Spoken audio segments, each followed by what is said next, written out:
Jimmy Burns from Malvern, Ohio, and you're listening to Barbecue Central. Start the game! Let's go! We'll do it live. Okay. Well, do it live! I'll write it and we'll do it live! So to get that perfect barbecue, you use wood. Are you sure it's safe? Whatever. We put the lighter fluid on, strike the match, and... Oh! Should we call the fire department? That might be a good idea.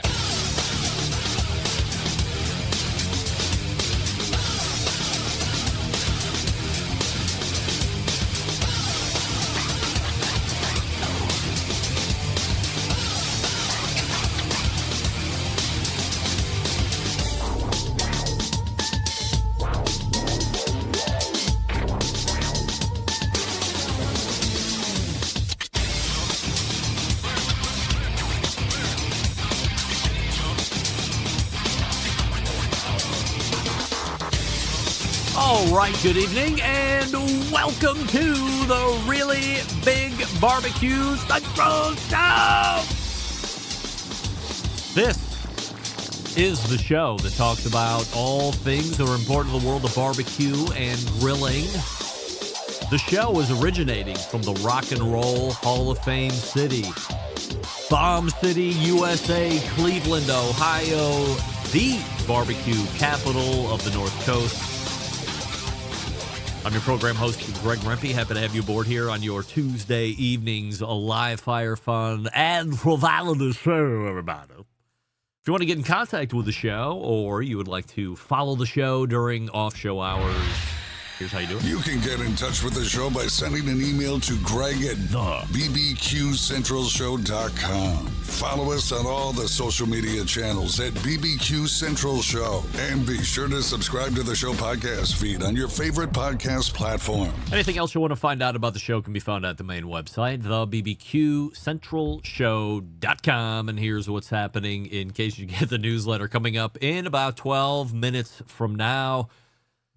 If you don't keep track of calendars, folks, you've missed that we've broached over into the month of March. So we're entering the end of quarter number one. And here to start us out in fine fashion, of course, the pitmaster of Killer Hogs competition team and co-founder of How to BBQ Right.com and the associated YouTube channel, Malcom Reed. Now, Malcom is also entertaining some folks in the smoke shack or smoke shed or smoke area that him and Rochelle have built out. So he's not going to be in the studio. I don't know exactly what kind of sound setup he has. So if he's just going off of the computer mic, there's a good chance that it's not going to work out. I will relieve Malcom of his duties. He will be able to go back to entertaining the folks he has in for business and entertaining. And I do have in the wings a backup guest, should require from sound. But we will see how it goes with Malcom. And if he sounds good, we'll continue. If not, I have somebody waiting in the wings just in case that I can introduce everybody to tonight. You may have seen him in the chat room or not. But Malcom Reed coming up. And then 35 past the hour. A new quarterly guest here in 2024, the creator of Another Pint Please.com's website and associated social media channels, our pal Mike Lang from Dayton, Ohio. That'll close the first hour. Then we'll come to the second hour. It is the first Tuesday of a month, and in the second hour, that can only mean one guy, almost 4 million strong on the YouTubes, and an associated amount of gear and accoutrement to outfit your kitchen, your dressers, and whatever. Sam, the cooking guy, coming in for the third time this year. And then, folks, I have a bit of bad news. On the reschedule, closing the show, it was going to be Andrew Zimmern. Unfortunately, not. I have another take to get to here, so I'm not going to go on and on about this, but we might talk about it with Sam, the cooking guy, in the second hour because he'll have a little more time to get loose because now we don't have a closer 35 past the second hour. We tried real hard but it didn't work out, and we'll talk about it later. So Malcom Reed, Mike Lang, first hour, Sam the Cooking Guy, second hour.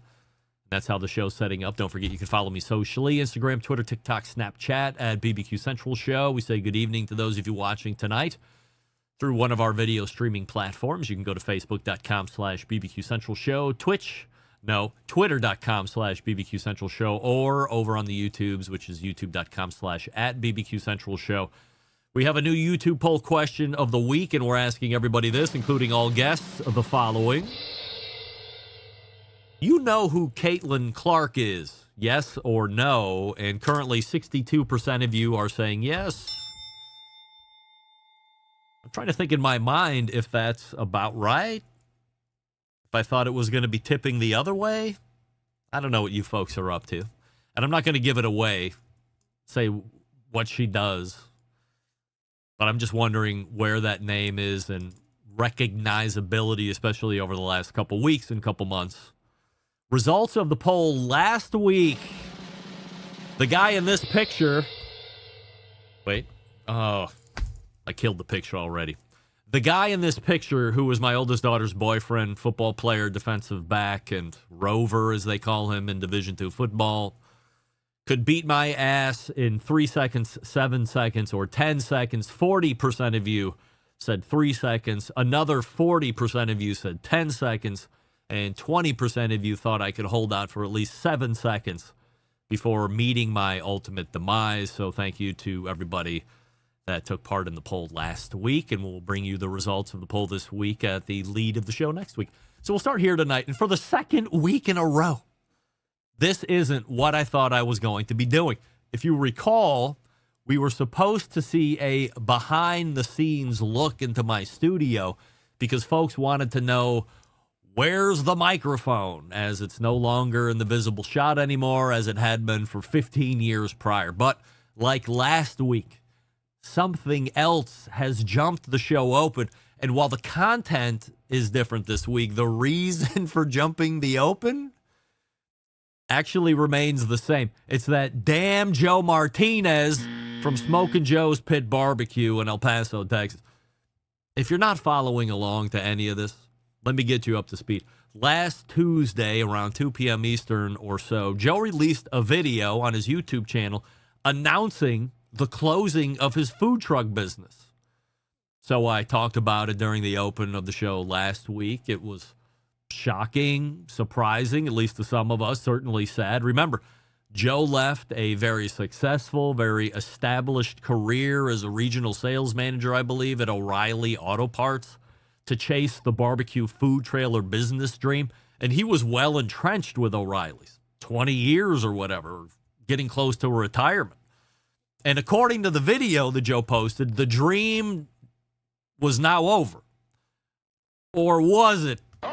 Because no less than 2 or 3 days later, there were social media posts announcing the food trailer was reopening this past Friday and Saturday to sell foods, albeit in a scaled-down menu, but open nonetheless, which leads me to ask the question. What? To recap, last Tuesday afternoon, we're closed. Last Thursday, we're open. Admittedly, I'm not very smart, so this has me extremely confused as to what's really going on.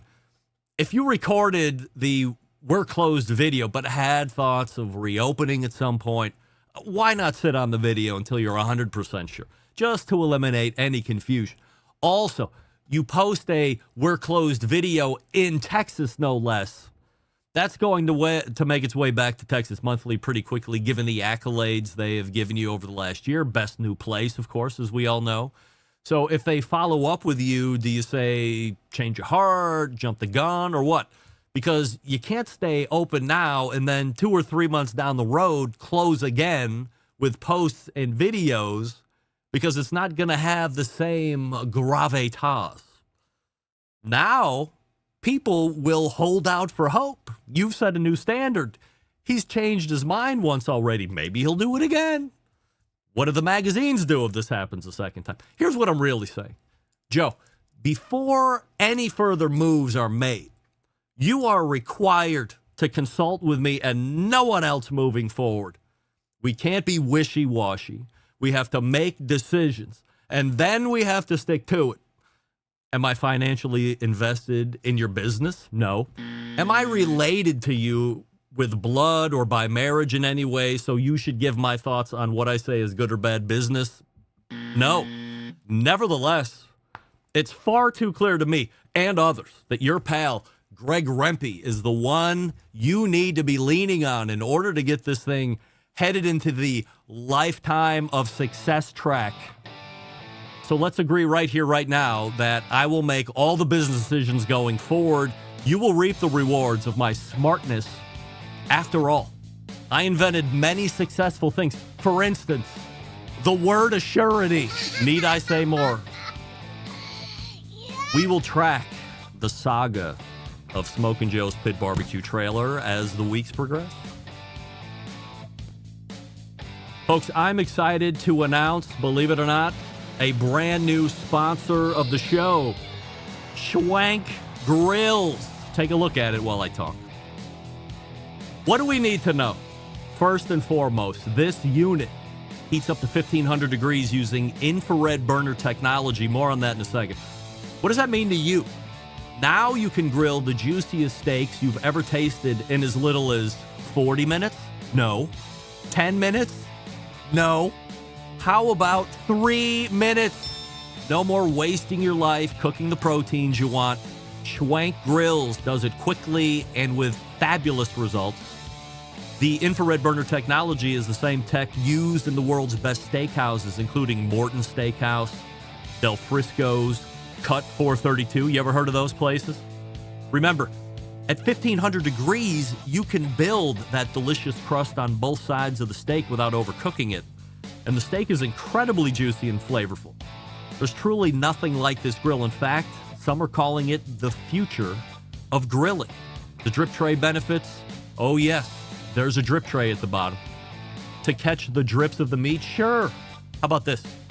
As the steak is cooked, as your meat is cooking, whatever it is, drop a stick of butter in the drip tray, let that heat melt it down, throw in some garlic, some herbs, some rub if you would like, and now you have a butter bath, almost like a board sauce, but in the drip tray.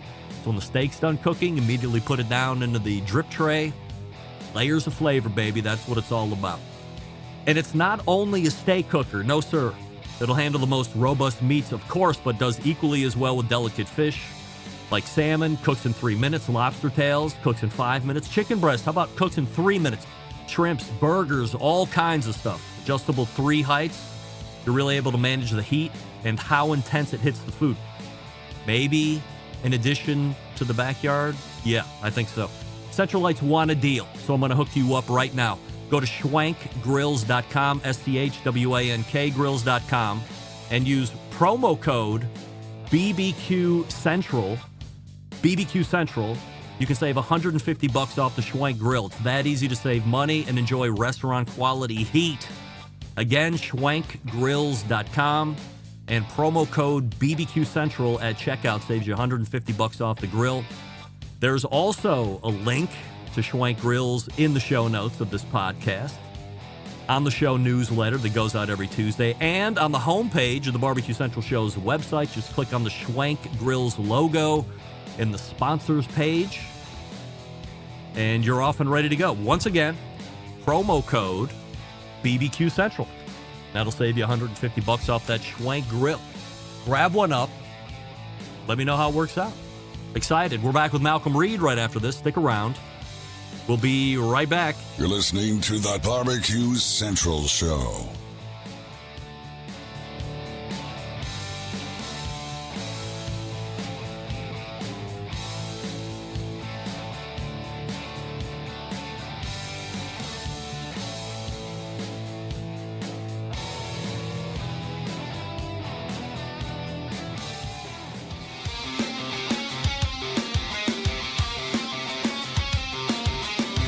Broadcasting live from the Barbecue Central Show studios in Cleveland, Ohio. You're listening to the Barbecue Central Show. Once again, here's your host, Greg Rempe. Welcome back. This portion of the show being brought to you by cookandpellets.com, your number one source for quality wood pellets for all your pellet-driven cookers. First, go to cookandpellets.com and see what products that they offer, and then when you're ready to buy, go on over to Lowe's.com or Walmart.com or Amazon.com. Same great products, great shipping rates as well. Great folks over at cookandpellets.com. It is the first Tuesday of a month. We are getting ready to be joined by a pitmaster of Killer Hogs competition team, a co-creator of a wildly successful live fire cooking website called To BBQ Right, and an associated YouTube channel, which as of 3/1/2024 has 1.68 million YouTube subscribers. It's our pal Malcom Reed. Hey, Malcolm. What's up, Greg? What's happening, man? Hey, I am happy to have you here. And so you are not in the normal How to Barbecue Right studios. So where are we finding you this fine evening? I'm down hanging out at my smokehouse, man. I've got some people in town and looking at a new grill and just having a good time today. Is it a secret new grill or a grill you can spill the beans on here on the show? Should I be playing breaking news? I mean, it's a Primo XXL. I don't know. You may be aware of it. They're coming out with a new one. It's new to me. First time I've seen it. Yeah, so I saw the XXL at the Louisville HPB Expo a year ago. It was almost a year ago. So from last year to this year, they've revamped it again. I wasn't aware that they had it a year ago, man. I wasn't at that show, but yeah. To me, I think they have been working on it for a minute, but it's just a bigger version of the XL Primo. And, I like my ceramic grills. I like that oval shape, man. I think it was, I want to say 25 to 35% bigger than the XL. So when I tell people to buy Primo, I'm like, nobody's ever complained about buying, nobody's ever said, my grill's too big. But I've heard plenty of people say, I wish I would have bought the next size up or the next two sizes up, because you get lost, you get narrow sight in dollars at the point of purchase. But then when you get it home, you're like, well, if I would have spent another $600 or $800, I could have had twice the size. I'd be a much happier human being. But in the moment, you get short-sighted. So I think XL is good. What do you think about XXL? Well, so they haven't I've seen it wrapped up, and they're not going to unwrap it till tomorrow for me. So I really hadn't seen it with my own eyes, but I did see the brochure, and with the other rack in it, it has like 850 square inches of cook space. That's a pretty good bit of space for a grill. Yeah. So I mean, it's got to be. I'm expecting it to be much larger than the XL that I have right now. Unquestionably, it's going to be bigger. I'm assuming since they're leaving it wrapped and they're not letting you put eyeballs on it directly, that they've made some changes in some form or fashion over what I saw last year, because that was a big piece for Primo to unveil at the HPB Expo, was the double XL, which it was huge. I mean, to see a ceramic cooker that big, it's like when you see that huge big green egg. I mean, they almost look cartoonish to a certain degree, and this one is certainly much bigger. I prefer my ceramic cookers to be in the color black, and like you, I also prefer them to be in the oval shape. I mean, you've cooked on the Primo a number of times. Do you believe that true two-zone cooking capability can be achieved in this cooker? Well, I just did a rib recipe last week on the XL, and I was, I started them out over on the cool side, then I ended up charring them and all that. I put my deflectors in and all that. So I think you can. Without the heat deflector, it is more challenging with just putting a divider in there for the charcoal. But when you add coals on one side and you have the divider and you put your heat deflectors in, it's pretty close to two-zone cooking. I mean, you definitely slow it down. I mean, that's always been my hang up with ceramic grills, is they want to run, man. They don't like to operate low and slow temps. Yeah. And so it's harder to choke them back. But when you have that much space and you can add the divider and the heat deflectors. It really does check it back. Do you have the Primo guys like in the smokehouse right now? They're somewhere around here at the farm. Are they really? All right. I snuck over here. Yeah, I snuck over here to kind of take a break. I told them I had to go do the Rippy show, so they were like, "Tell Greg we said what's up." So Well, Mike says what's up. I appreciate that. So let's do this. I don't want to keep you from business, so I'm gonna turn you loose here right now. You go ahead and entertain those guys from Primo the only way that Malcom Reed knows how to do, and then we'll get a recap of that and your initial thoughts on XXL when we rejoin in April. Hey, that sounds good, man. I'll give you a full report on what I think about it here next month. All right, sounds good. Appreciate it, Malcom. All right, brother. Take it easy, Greg. Take care. Malcom Reed right there. There was real business going on, for crying out loud. Wow. Still found a way to duck off and jump in the show for a little bit. Not in the normal setup, which I certainly appreciate. So, my guy that's waiting in the wings, if you want to jump on real quick, we can backfill a few moments. Talk about a few other things. By the way, I didn't ask Malcom if he knew who Caitlin Clark was. I'm going to go out on a limb and say that Malcom knows who Caitlin Clark is. 63% of you are saying you know who Caitlin Clark is, so a 1% tick in the positive rate. 37% of you do not know who Caitlin Clark is, and as I said, I'm not going to mention who she is. Don't Google it before you answer if you don't know right off the bat.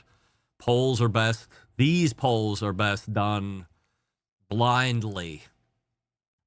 You either know or you don't. Answer properly. Good to see Johnny Maggs in chat here this evening. There's Mr. Controversy himself. Smoking Joe's Pit Barbecue, the guy that makes me confused more than I normally am. So, yeah, Matt, jump in if you're ready to go here. You see me in the YouTube, and hey, there he is. All right, joining me for the first time.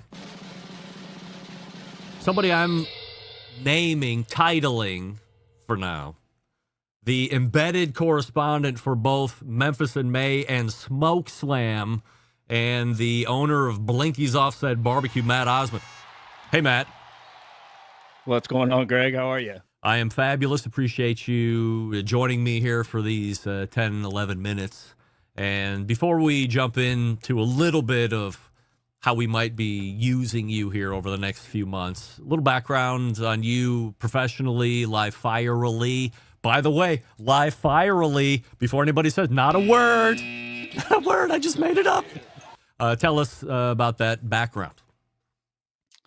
So Blinky's Offset Barbecue kind of started back in 2019 when I started taking barbecue more seriously. I was all the normal traditional stuff. I've told the story before, but just to recap, I got into smoking. I used to grill all the time, like full-on grill master type. Got into smoking because my wife is from Texas, and she longed for brisket. And I looked at it like a giant piece of steak. Knew about indirect heat, etc. Took that brisket, that first one I did, up to a nice ripe 170, and I thought I overshot it. Well done. I was, but I cut into it anyway, gnawed on a little bit of it, and proudly served her a plate of it. And she looked at me with loving eyes and said, "That's not it." So as a way to make up for it, dug deeper, hit the YouTubes, obviously stuff from Malcom, several other folks, and finally got it. I remember my very first pork butt that was pull apart tender, and it was that aha moment.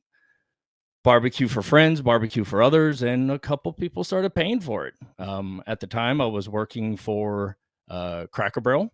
I've had a long history in hospitality, food and beverage, and I decided to make the leap. So going at it food truck style, I'm kind of a hybrid. I call myself a barbecue joint in that I have my barbecue food truck trailer, but I serve out of a stationary trailer 4 days a week.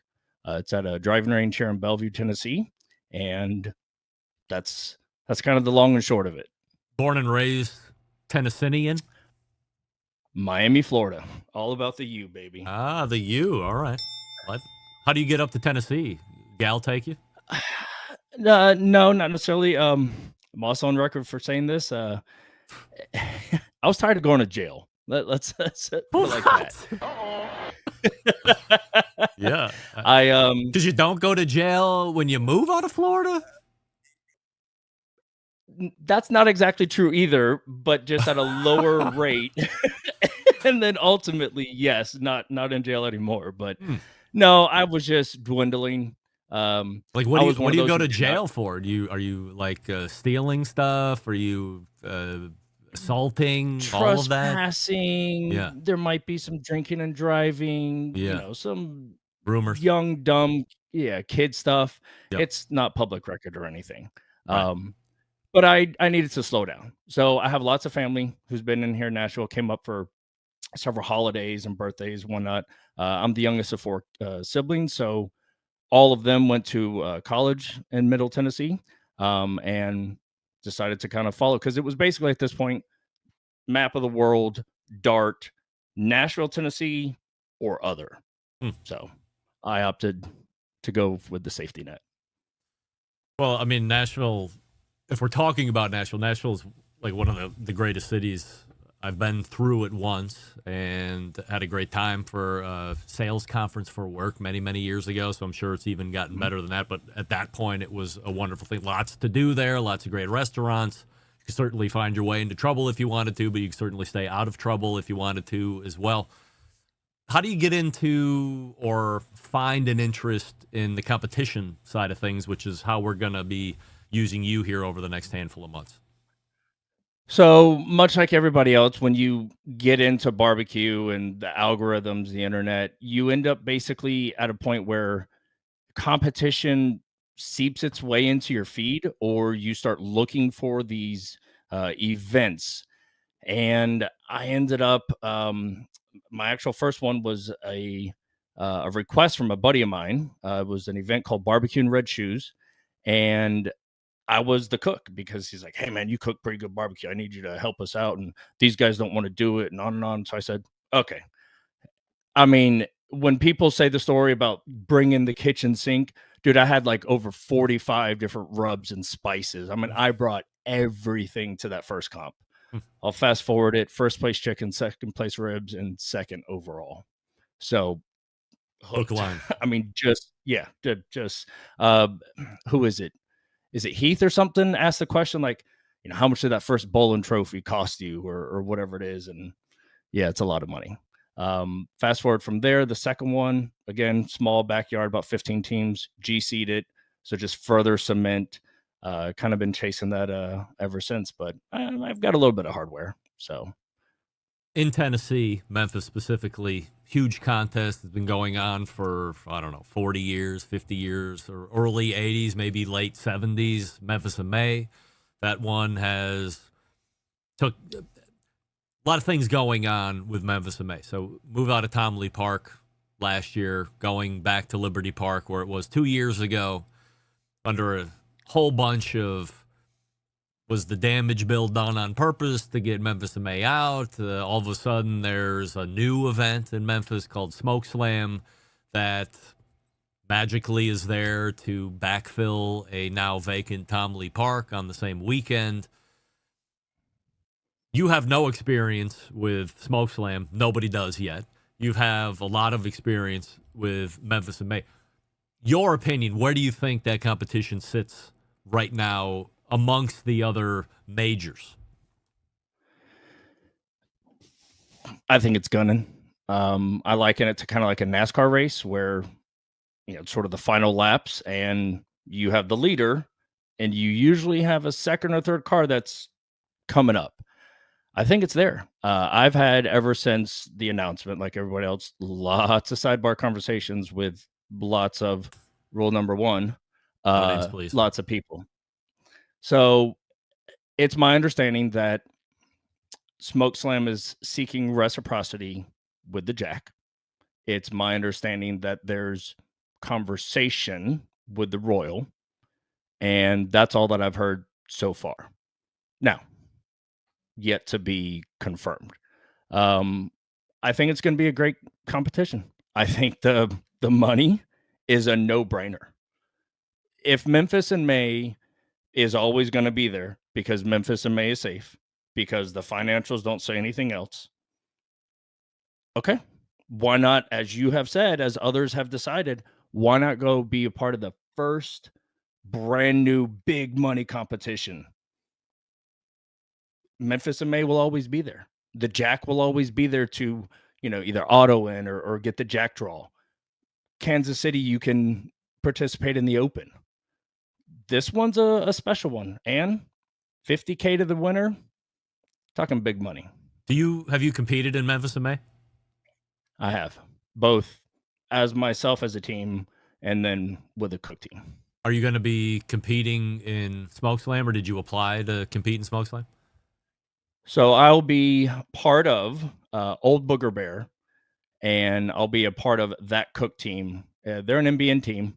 They placed very well at the awards just a couple of days ago. And Jack Barton, David Taylor, as the pitmasters, have given me an opportunity to be a part of the team. So we will be there cooking Smoke Slam.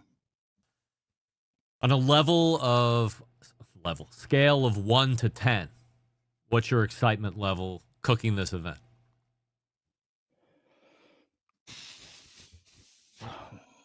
9.7. Do you think this was all a setup? Do you think the bill was the final death nail in Memphis in May, getting them out of there? And at least for the last 2 or 3 years, this is a snowball that's been building, running downhill, and now we're here. My personal Matt Osman, Blinky's Offset Barbecue opinion, it has to be. There's I don't live in Memphis. I've been there tons of times being in Nashville. There's a lot of bad blood. A lot of people, what do they call it? Booty hurt because of this or that. Somebody called somebody's wife fat or ugly, whatever it is, man.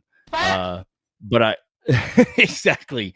And I think somebody finally took the money and said, I'll show you. It's the it's gonna be something. And if not, guess what? Then all the more reason if this contest doesn't go a second year, if the 10-year deal is just a bloop, go stake your chance right now this year, because this could be the only one. We have a YouTube poll question of the week that I didn't ask you about. We're asking everybody this, and I didn't ask Malcolm either, but I'm going to be 50% good on it here in the first guest segment. You know who Caitlin Clark is, yes or no? Yes, I do. 61% of people know who Caitlin Clark is, so it's down 2 percentage points since we've even just started talking here this evening. 39% of people have no idea who she is, and we're not saying, we're just mentioning a name, Caitlin Clark, and we're saying don't Google it, just answer truthfully right off the top of your head. Nobody likes a cheater. Matt, what are you promoting here before I let you go here this evening? Anything coming up we would want to be on the lookout for? As far as me, not necessarily. I'm selling barbecue in Bellevue 4 days a week. We do have a big competition coming up here, Smoke on the Shores. Going to be a 100 team for KCBS Pro. Jason Cole and others has a list of sponsors. Terrific cause. Blinky's Offset Barbecue will be there competing the 15th and 16th, I think it is. And, I'll spritz in lots of other comps, but it's a business comp, back and forth. So, but no, just happy to be a part of the show. I appreciate the opportunity and look forward to making some headlines for you, both at Smoke Slam, because I will also be at Memphis in May. I'll be there with Good Charcoal, sponsor team for them. So I'll be helping them out with the Memphis in May displays. All right. So as you get reports, make sure that you get them out to me. And if it makes sense to have you on to do them live, otherwise we'll just disseminate like news. But Appreciate you and your embeddedness there in that part of Tennessee. We'll look forward to your next visit. Thanks, Matt. I appreciate it. Thanks, Greg. You got it. Matt Osman right there. Jumping in for the back half of that first interview segment, which we certainly appreciate. Appreciate Malcom Reed ghosting our pals over at Primo for just a hot second to jump in, but I couldn't, in good faith, let him sit there for another 12 minutes. Who knows what they're doing? Milling around Malcolm's smokehouse. Mike Lang is ready to go. Excited to talk to him. We'll do that right after we talk about our pals over at Pits and Spits. Let me ask you something. Are you tired of settling for mediocre grilling experiences? Yes, of course. It's time to step your game up. Why did that not play? We'll have to review that later. Bring the ultimate flavor and cooker to the backyard barbecues.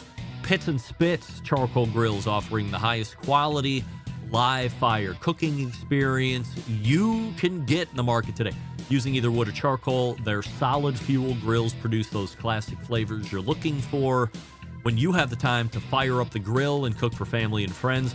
With a large adjustable fuel tray, you can raise and lower the fire to control and fine-tune the heat. Their take on the very popular Santa Maria style grill. Check them out online, pitsandspits.com/BBQ Central. That's pitsandspits.com/BBQ Central, all spelled out. And remember, it's the double T on the pits and the spits. Use promo code Charcoal Central for $150 off any charcoal grill. That's a theme here tonight. Schwank Grills, BBQ Central for $150 off. Pits and Spits for their charcoal grills, Charcoal Central, all one word, for $150 off any charcoal grill. The savings are plentiful here on this show. What more do you want? Okay, you want me to talk with Mike Lang? We'll do it next. Stick around. You're listening to the Barbecue Central Show.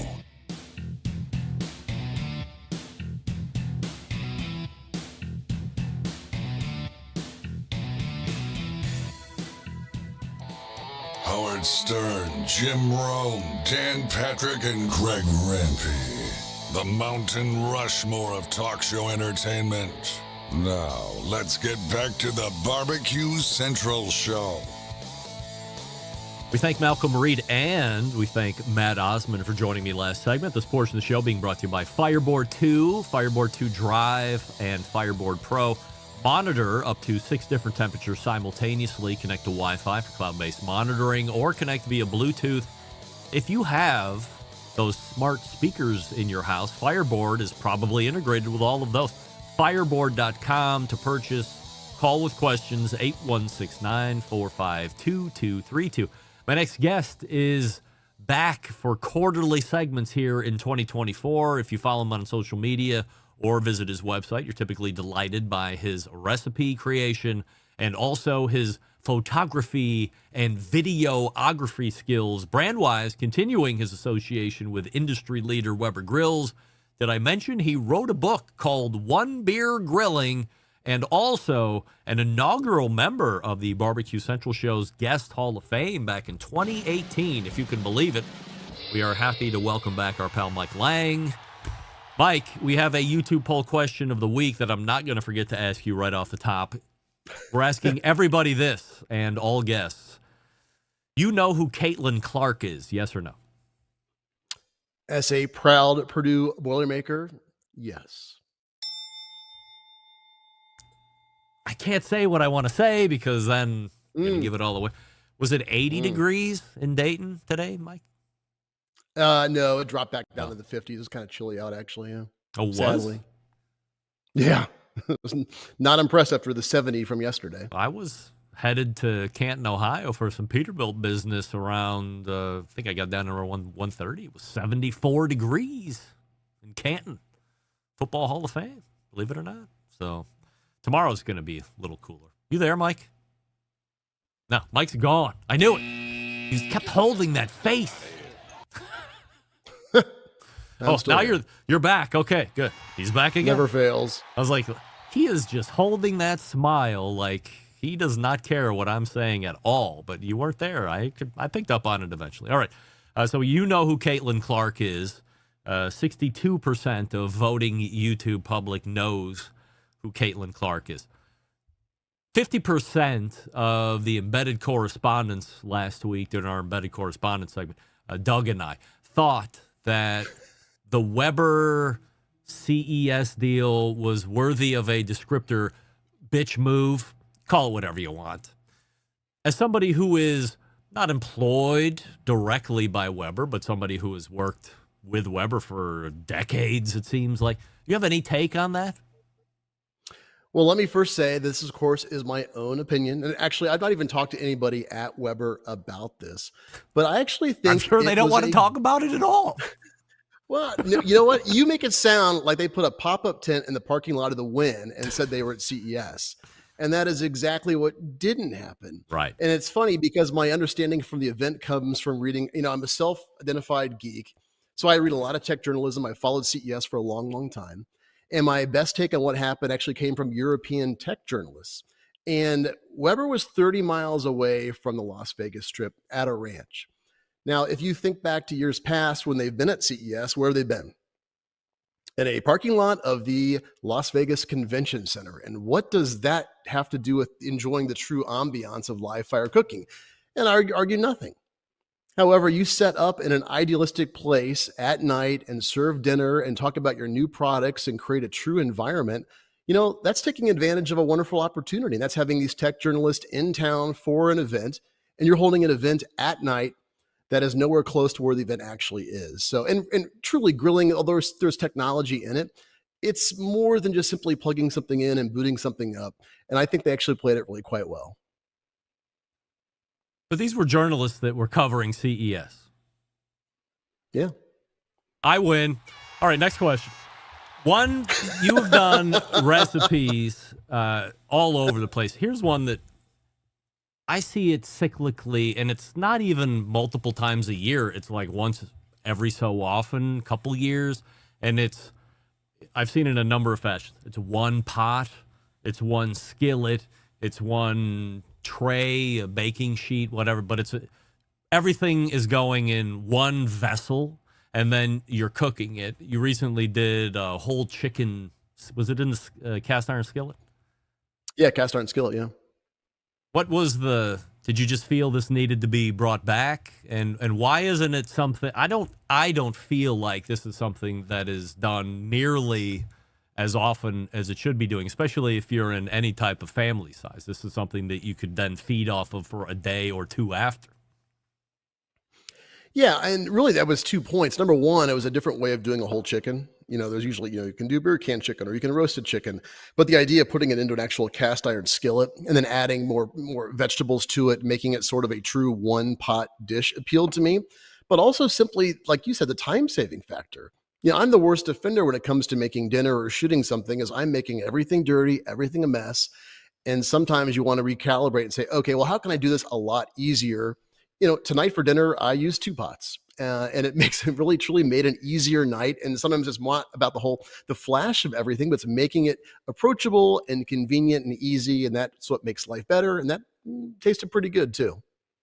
Do you think people get nervous about putting all ingredients in then something that has chicken in it, or no? Well, it's not like you're a raw chicken eating guy. I mean, my goodness, if you can cook a whole large protein like a chicken, you're only going to add flavor to things like potatoes and root vegetables because they're going to soak up all that rendered chicken fat. So really, it's a win-win. It's delicious. In the not too distant future, a protector of human beings is going to be calling it a career. We're talking about you, by the way.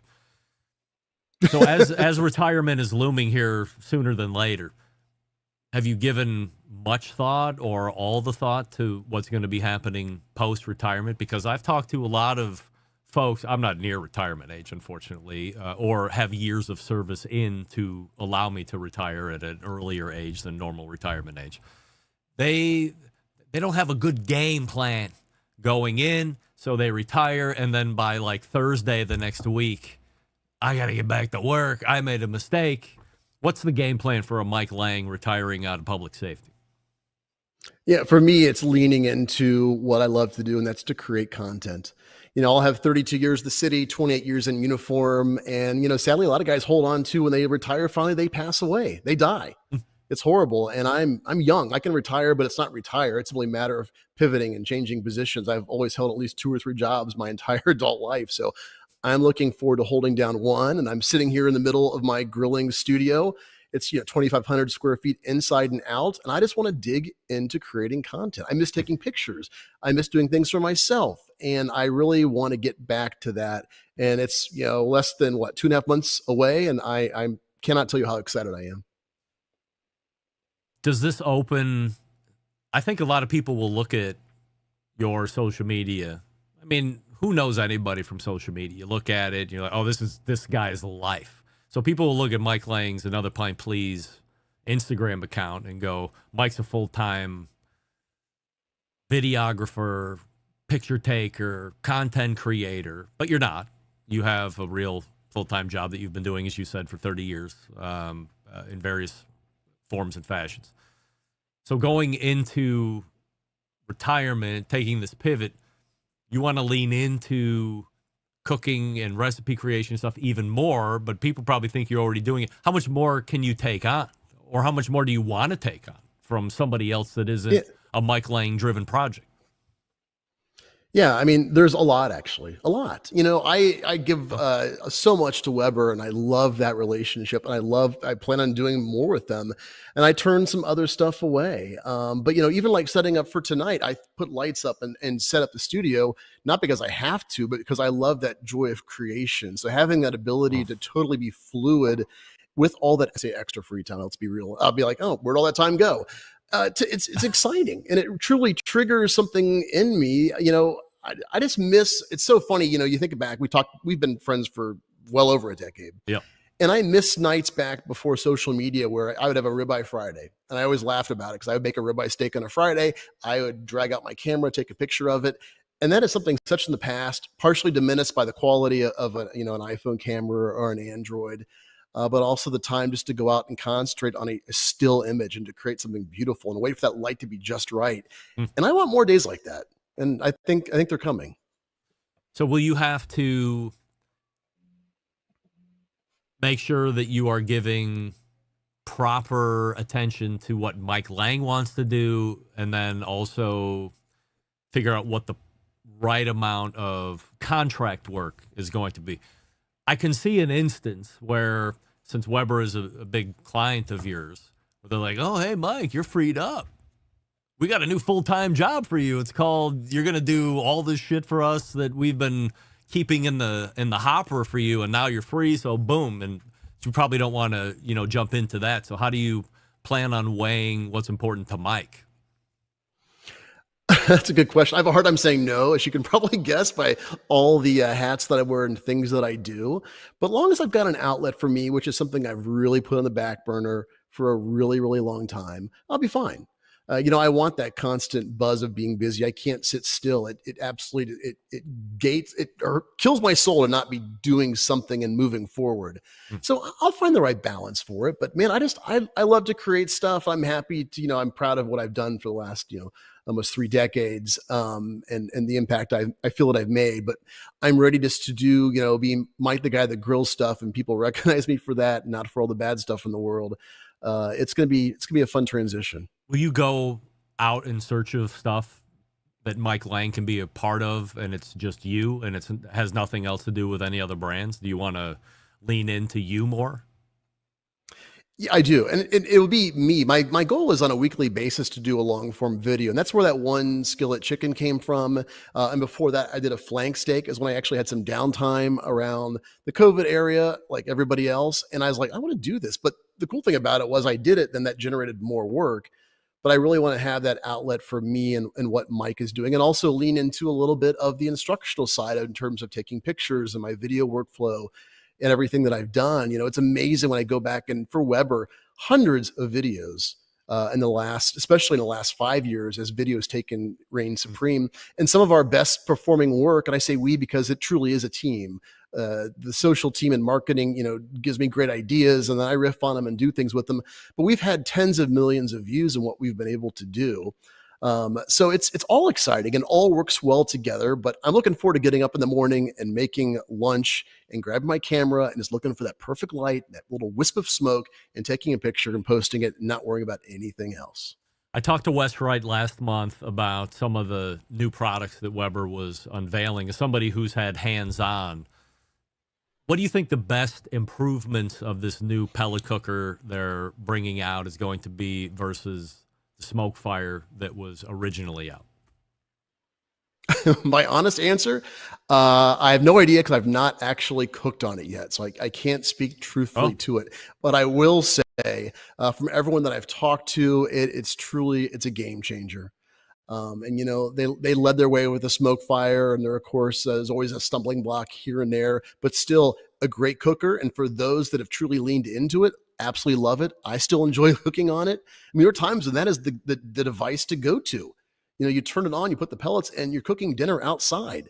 And it's not just what you're making and what the end product is. Don't forget, when we talk about live fire cooking, it is the environment, it is the atmosphere, it is getting outside and breathing fresh outdoor air that makes all of us better and gives all of us more of a drive to do things. And that's all part and parcel. So the long rambling answer is, I hear it's fantastic. I should have it here shortly to create stuff for it, but I'm looking forward to it. Do you have any of the new stuff then, or no? Yeah, it's trickling in. The right. UPS drivers and FedEx guys and the freight delivery drivers are learning us out here in the country of dropping things off. So the new the portable traveler griddles have shown up. I'll be creating content for those shortly, and of course the Genesis and the Searwood and a few other things I'm forgetting about. Yeah, it's all coming, and we're super excited about it. It's Are they sending you great progress? Are they sending you a Summit Smart gas grill? When that's yes, that'll be later on this summer. Oh, wow. But yeah, it's basically a small. If you can look around, it's a small warehouse out here of Weber product, and I love it. What food video or food recipes are you working on right now? Right now, St. Patrick's Day is coming up on tap, so I've been working very hard. If you remember the years past, Little Leprechaun Mike has made appearances the last 2 years. A little bit of magic of blue screen because, of course, the leprechaun's green. You can't do that like you're doing the television weather. Yep. He'll be making an appearance in his miniaturized form, but also just some really basic ribeyes with a Guinness onion mushroom gravy. It is divine, and that will be popping up by St. Patrick's Day very soon. What's the number one key to make a good corned beef? Oh, brine your own meat. Don't buy the pack at Giant Yeah, Eagle? No. It's funny. Actually, today it's funny you mentioned that. We didn't even talk about this. I was actually looking today. I was at Kroger grabbing some stuff for dinner, and I was looking for a flat to come home and corn and then turn into. I was going to make pastrami.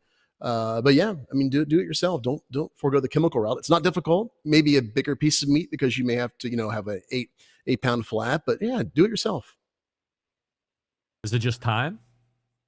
Yeah, it's time. In fact, I had in the blogging days, when you take pictures and write about stuff, I have to go back and influence myself because I forget how I did half of this shit. I go, I did do a post about that 5-6 years ago and took pictures and step by step, and I make my own notes on my own notes. But yeah, it just takes time. It's all it does. You figure 5-ish days of corning and then pop it out and throw it in the smoker, and or if you're gonna make a corned beef, go for the water bath. But yeah, that's great. If given your choice, though, you're a pastrami guy all day long, or are you equal between the two? I can go both ways. Pastrami, I prefer more. Have you, by chance, found a new cigar that is your favorite, or are you still Oliva Serie V Milanio guy?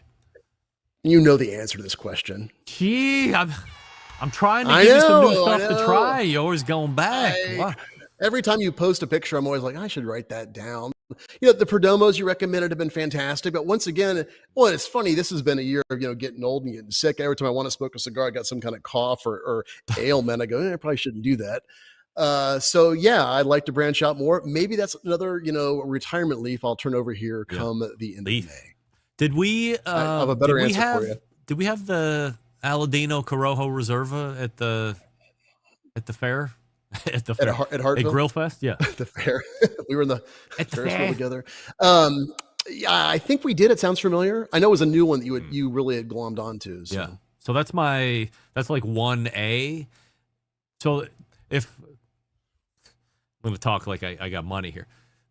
So those aren't overly crazy cigars. So I think a box of, if it's 20 or 24, it's like 200. Don't quote me on this. Go to the website and confirm me. But it's like 225, 230 bucks for Aladino Corojo Reserve. Special cigar, plus $10 a stick. There's a new one that I've fallen in love with. This would be classified more as a value cigar. The Cigar Authority podcast that I listened to rated it as their cigar of the year for last year. It's called the McAuliffe Black. I thought I sent you a couple samples of those, but I'll have to do that next week or later in the week so you have some. I mean, $7 for a Robusto, $8 for a Toro. They only come in those two sizes, and then if you buy by the box, it goes less than that. These things are unbelievable. Sweet, great smoke, great Nicaraguan flavor profile. So I'll have to give you a couple of those, and maybe we'll get you into the mood for a new cigar here as a favorite beer at the moment. I promise. Oh my gosh. Branch and Bone, another great local Dayton brewery. Cruise Your Illusion. It's a hazy IPA with some West Coast hints. It's fantastic. There's so many good breweries. It's hard to choose. It's what I've got. So I love it. If you don't follow Mike on Instagram, follow him for nothing else than as the weekend arrives, he ends up at these great, classy, or what appears to be classy because he takes such great pictures, drinking holes, watering holes. The cocktails look great. I mean, I'm always inspired to pick up drinking every weekend again as I watch where you go and see these great beers and great craft cocktails. So if you're somebody that's into that, definitely worth a follow, if for nothing else, aside from all the other cool stuff. Mike Lang is a quarterly guest here on the show. You find him at anotherpintplease.com and the associated social media channels. Mike, always appreciate the time, and we'll see you next quarter. Take care, Greg. Thanks so much. You got it. Mike Lang, right there. Bang-up job as always, keeping us right on time as always, which we certainly appreciate. And if you aren't following him, again, Another Pint Please, just go to anotherpintplease.com. Find the associated social media channels there. Link up, follow along. Lots of great food. The other thing I really like, I think it's over the weekend, he does this thing called Triscuit Time, where he's eating dinner with his family, and his dad cooks steak every week. Walks out to the Weber Summit. Typically it's fillets. I've seen some other stuff. And his dad nails it each and every time. Love watching that stuff. All right, let's wrap up the first hour. You stick around, and we'll be right back. You're listening to the Barbecue Central Show.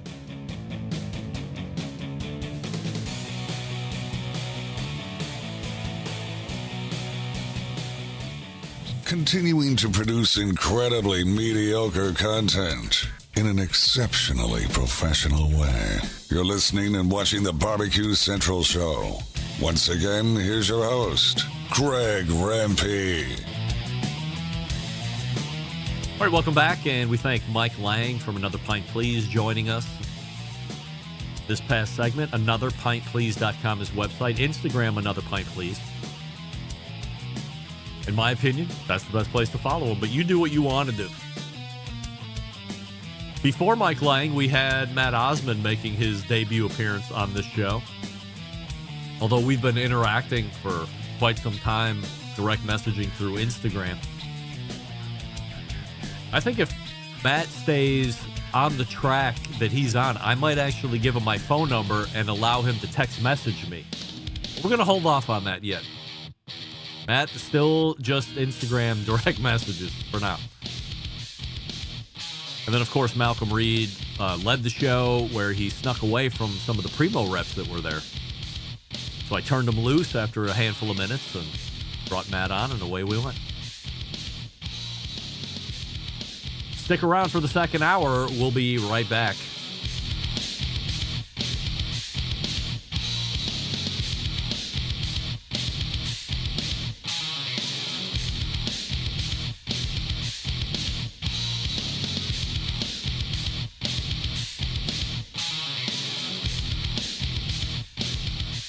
This is Maddie Rempe from Cleveland, Ohio, and you're listening to Barbecue Central.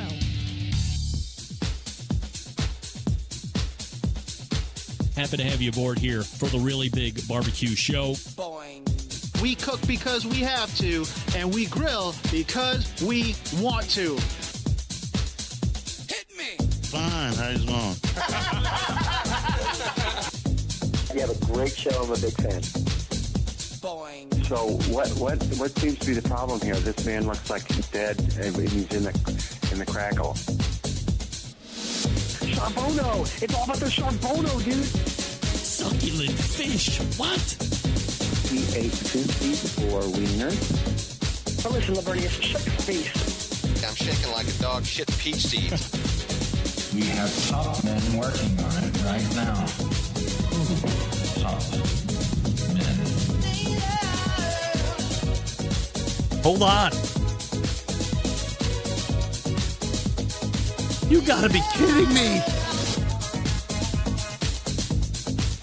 The Cavaliers just beat the Knicks and snapped their 11-game win streak. You gotta be kidding. 22-point comeback, no less. And on Jason and Travis Kelce night in Cleveland, and the brothers were there for their bobblehead night. How many times do you get double bobblehead? Rarely. Well, that's great. I can't believe I missed it. Here I am doing this show. This is the greatest comeback in Cavs history in recent memory. That's all right. Nevertheless, welcome to the Barbecue Central Show. It's the second hour, and we talk about only the most high-level barbecue and grilling items that you can possibly talk about. Still to come on the show this evening, and Sam the Cooking Guy will be joining us here in a little bit. And while the newsletter said Andrew Zimmern was also joining us, that's not going to happen because he did not have a USB microphone, but we'll be talking about that later. We say good evening to those of you watching the show tonight through one of our video streaming platforms. You can go to facebook.com/BBQ Central Show to watch. You can go to twitter.com/BBQ Central Show to watch. You can also go to youtube.com/@BBQ Central Show. And we have a YouTube poll question of the week, and we're asking everybody this. Not too many changes here this evening. Do you know who Caitlin Clark is? 62% of you are still saying yes, you do. 38% of you are still saying no, you don't. And we'll see how that goes the rest of the way. I'm very excited to see if Sam the Cooking Guy knows who Caitlin Clark is. I'm 50-50 on that. I don't know if he is in that realm or not, but we're going to see here in just a little bit. Coming up on the best moments of the Barbecue Central Show in 10 minutes or less this coming Friday, episode 324, taking you back to March 25th of 2008. So, again, just as the show is really getting its feet, not even really, little over a month old, 3/25/08. Well, that's not true. A little over a month doing the show live, I should say. Featuring many of you, featuring someone many of you nowadays have never heard of. But back in the old barbecue forum days of barbecue and grilling, this guy was prolific on all the best and worst barbecue forums available on the internet. His name is Chris Finney. Or in many cases, he just went by Finney. I've known Chris for 20 years. Can I really? Damn. I'm saying 20 years. In fact, when I trace back to my beginnings of barbecue, not the show, just getting into the cooking portion of barbecue, Chris Finney is one of the core group of guys I still know to this day. You know who else is in that group, believe it or not? Take a guess. Go ahead. That's right. Diva Q. Finney, Diva Q. Finney, Diva Q. Same people. Been around me that long, if you can believe it. A lot of folks don't realize that Diva and I pretty much got into barbecue and grilling same time. Not even pretty much, the same time. So, it would stand to reason that if I've known Chris Finney as long as I've known Danielle, that I've known Chris Finney just as long. So, he is in that core group that I still know to this day. We're not as actively communicative, but I still know.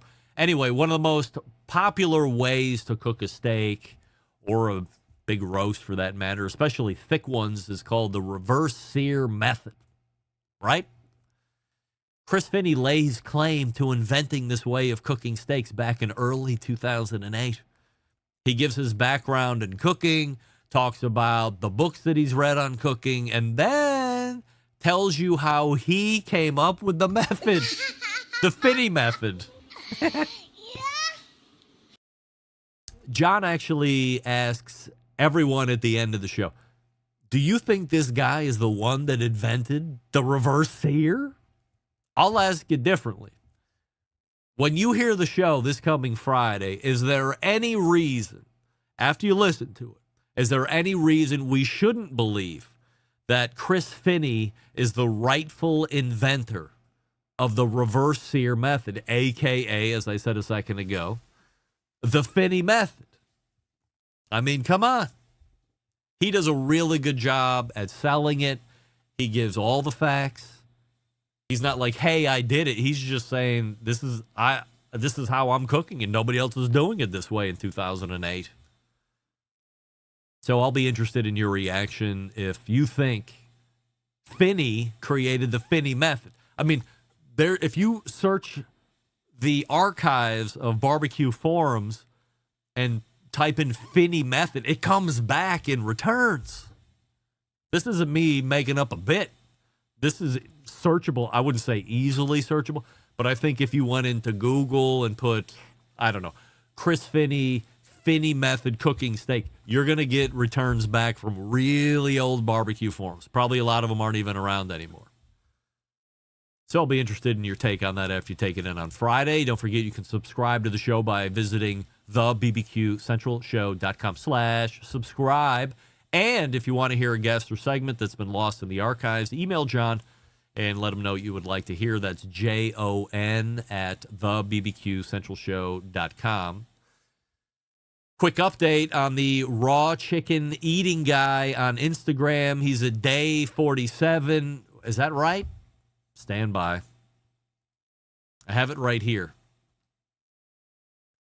Reload the page. Cut. I'm not going to play it, so don't worry about it. Yes, he is at day 47 of eating raw chicken until he gets a tummy ache. By the way, he's at day 47, which means he has 53 days to go to get to 100. And I'm here to tell you I'm done reporting on this guy for good. That's it. I'm in it. I followed you for 47 days because I want to see you get sick. But you won't get sick, will you? No, you won't. You're going to hold out. You're going to show everybody that you can do it. We all know your trick, pal. I'm not going to get it. I'm not going to get to it tonight. But our friend and executive producer of the Howard Stern Show, Jason Kaplan, went to Burger America last week. I mean, imagine my excitement. This is how crazy it is. I get a text message from Jason. It's just a picture. There's Hamburger America, and then guess where I am. And I became so excited, so giddy with anticipation, immediately thumbing back. Oh, my God, I wish I was there. I need full report, blah, blah, blah. He replied back to, I need to know what you think immediately after you're done. And he replied back a little while later and said, best burger ever, best fries ever, report coming in. And then 10 hours ago, he sent me an incredible review of Hamburger America that I'm going to run out of time on, unless I ditch Sam early and we can get into it then. But I will give it to you top of the second hour next week for sure, because if you have plans to be in New York City for any reason, and Hamburger America, which I think is in the West Village, whatever it is, Soho, I don't know, whatever the sub-boroughs of the boroughs are, sub-neighborhoods. That's what they're called, neighborhoods. But he's given an in-depth review. So if you're on the way there and Hamburger America is on the agenda, you got a couple weeks before you get there, I'll give you the Jason Kaplan review of Hamburger America, and it is lengthy and in-depth, and you're going to want to hear every word. Believe you me. So I thank Jason in advance for taking the time to write such an educated and insightful review. We'll get to it next week. Sam the Cooking Guy is ready. We'll get to him here in just 1 second. Before we do that, we'll talk to you about Primo Grills. As Malcom Reed mentioned in the first part of that first interview segment before I cut him loose, Primo has a XXL out now. I have the XL. This would be bigger. I saw a version of it last year at the HPB Expo in Louisville, Kentucky when I was down there in person. I'm going to go out on a limb and say, like I told Malcolm, if they're not letting you see it until tomorrow, there's probably been some aesthetic changes made, maybe some engineering changes made, maybe some ceramic changes made between the one that I saw last year and what you're going to be seeing this year, and roughly a year removed from each other. As we talked about, the reason you're going to love a Primo ceramic grill, not because it's just great and awesome, of course, but it's an oval shape. So you're getting out of the round like all the rest of them are. And within the oval shape gives you the ability to execute a two-zone fire that you really want. The two-zone cooking is very important to both professional and backyard cooks alike. Best way to manage a fire and cook with confidence. You have the game-changing oval design with the Primo. You can cook 60 different ways on the Primo, only sold through dealers. So you have to find a dealer near you. Go to primogrill.com. You find that dealer. Then you visit the dealer in person. You touch and feel all the ovals. And then you take the one that best fits your need home with you. And then you continue to keep falling in love with it after that. All the accessories that you want. The Primo Grill pizza accessory. The Primo Grill rotisserie accessory. Many, many more. And don't forget deflector plates, deflector plate holders, full deflection, partial deflection. You have middle and the charcoal grate too, so you can bank the coals on one side, nothing on the other. You got to get it. Who wants a Primo? Everybody wants a Primo. Primogrill.com. Follow them on social media. We're back with Sam the Cooking Guy right after this. Stick around. Be right back. You're listening to the Barbecue Central Show.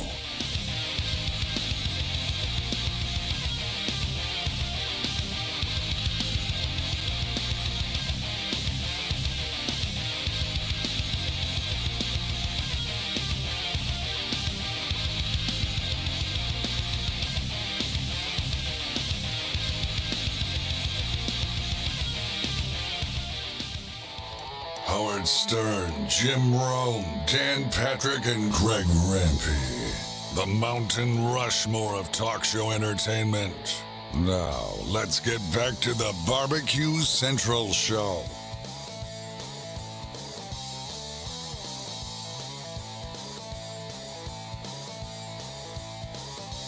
This portion of the show being brought to you by Pit Barrel Cooker, the most unbelievable outdoor cooking device on the planet, available in 3 sizes. Whether you're a beginner or professional, it's a cooker you want to add to the arsenal. By the way, I was on the phone with Noah Glanville a couple days ago, and if you're a fan of the Badger Barrel line, there's some new things going on with that I'm probably not allowed to talk about, so I won't. But just know that if you weren't satisfied with some of the aesthetics on the exterior, that may or may not be changing. I don't know that. Allegedly, reportedly. Go to pitbarrelcooker.com anyway and buy your first upright barrel smoker. It's that time of the month, folks, where we welcome in our favorite YouTube cooking personality, cookbook author, TV host, a Barbecue Central Show's guest Hall of Famer, and the list literally goes on. It's our pal Sam, the cooking guy. Sam, we have a YouTube poll question of the week that we're asking everybody here this evening. Wait, I can't hear you. Are you on mute?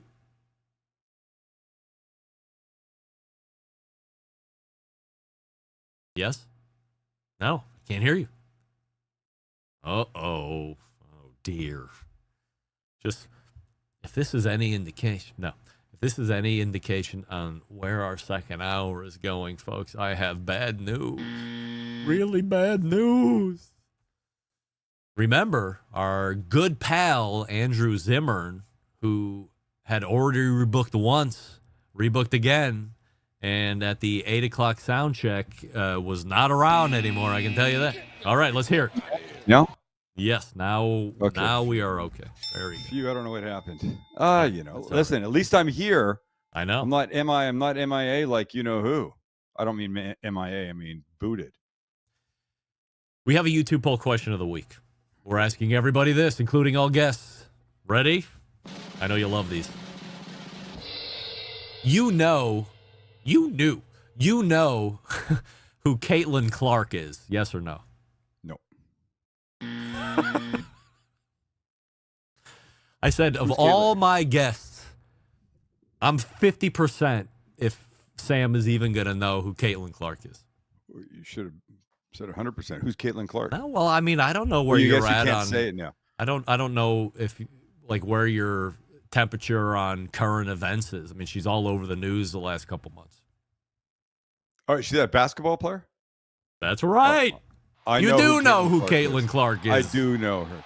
You know, it's funny. I saw her today, and they were profiling her. Something I said to sort of what's her last name? I can't remember hearing her last name. Now I know it. Now I know Caitlin Clark. Yes. Oh. You know, I'm always jealous when you do your questions with the embedded correspondence. I always want to be there answering. You do? I'd only be able to respond to about 40% because you do some deep barbecue shit, you know? I don't believe that. I think you can have an opinion. You do. Yeah, you have an opinion. Should Rusty McFucknuts be in the KCBS Hall of Fame? There are do you know who? He's done some good work back in the day. He taught everybody. Nobody on my panel talks like that. Well, come on, maybe. That's a generalization of it's an amalgamation of all of the voices. Yeah. Do you not know who Mike Mills is? No. Let's have a new YouTube poll question of the week for Sam. Go ahead. Try one that I might get. All right. You know who Mike Mills is? Yes or no? No. Huh. Ask me if I know the name of my new cookbook. Hold on. Let's try this. Yeah. YouTube poll question of the week. We're asking only Sam, the cooking guy, this. You know who Chris Lilly is? Yes or no? I do know who Chris Lilly is. All right. We'll end it there. 100% of Sam, the cooking guy, knows who Chris Lilly is. And we'll take the vast majority. That's right. I mean, if you want, would you want to sit in? Because then you would have to back it up the next week. Yes, of course I would. I'm jealous. I've never been asked. It's one of my favorite segments. I would never want to impose. But once again, I only know. It's like Jeopardy. Well, I'd probably do better at the embedded correspondence yours than Jeopardy. Yeah. I don't know anything about Jeopardy. I would never want to impose. So that's why I've never asked. In 1742, this painter also wrote a poem. I don't know any of that stuff. Well, good news. But, we don't have any of that. Nuts, I won't know him either. So, all right. Well, it might be fun, but I won't know anything. Yes, but here's the difference. It's not wrong, right? It's just your opinion. On the game show in 1742, that poet who also wrote a song, like there's a right or wrong answer to that. I know. So but at least on the embedded correspondence, you can shine a little bit. It doesn't matter. It may be an opinion, but I don't want to give an opinion about Rusty McFucknuts, and I don't know him at all. Yeah, well, that's all right. You can recuse if you want. Let me say this. I voted today for my very first time. Yeah. I haven't been an American very long. And this conversation takes me back to my citizenship test. And I don't remember the question. I think they ask you 20 questions. You have to get if you get like the first 8 right, or if you got 10, then you're good, right? She asked the first question. I'm really sorry, I can't remember what it was. She goes like this, blah, blah, blah, blah, blah. And I go, oh, this, I answer. She goes, no. She asks it again. I answer with a different answer. She goes, no. Then she goes, a little bit like you just did. She goes, I've always thought they should word the question like this. And then I got it. Real. Anyway, I voted today. I lost my sticker somewhere, but I had the sticker on. I voted today. And the place I went to, they have this like drive up, pull up, don't have to even really get out of your car voting. The guy, do you just want to do this? I was like, what? No, I want the full experience. Yeah. I want to go in. I want to fill out what I have to fill out. I want to go to the little room. I want to pull the curtain behind me. Guess what? No curtains anymore. Yeah. That probably went away in 1972? Long time ago. Oof. And it was all electronic. Did you get your ballot? You put it in the machine, and then you do the touch screen, and then it pukes it back out, and you put it in the counter separate? Correct. Yeah. You put it in a little folder, and you take it to a guy.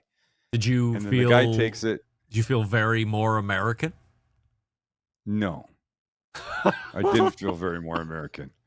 I was glad I did it. Damn it! But that didn't make me feel any more American than the day I took the oath, whatever I said. But now you've done a real American thing. I have.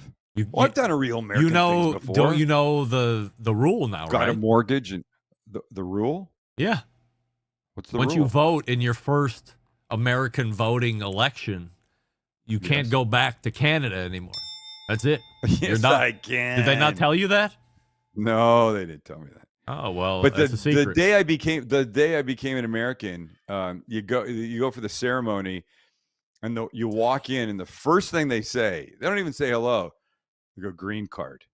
You hand over your green card. Oh, not your passport. I get to have two. I have two passports. One from Canada and one from the Americas. Mm-hmm. One from the old country and one from here. Yeah, and both of them are pretty good. Valid and blue. Yes. Interesting. Yes. Valid. Why don't you just get rid of the Canadian one? You're American. It's sent them. Yeah, but would Canadian. You use it? The Canadian passport? Wait. I won't. Wait. Let's see how American you are. If put in a pinch, would you use the Canadian passport, or would you not take the trip? Wait. Where am I? Am I on a plane and terrorists get on, speaking a language nobody gets, and they go, "Where are the Americans?" No, I'm not pulling out my American passport. I'm pulling out my Canada. Why? No. I'm just saying you can only use the if you were asked for the passport. Here's the deal. You don't have the American one. Okay, here's the deal. When I travel now, I only travel with my American passport. All right, now we're talking. Now you're getting to be real American. Thank God. You happy? We got to convert you here.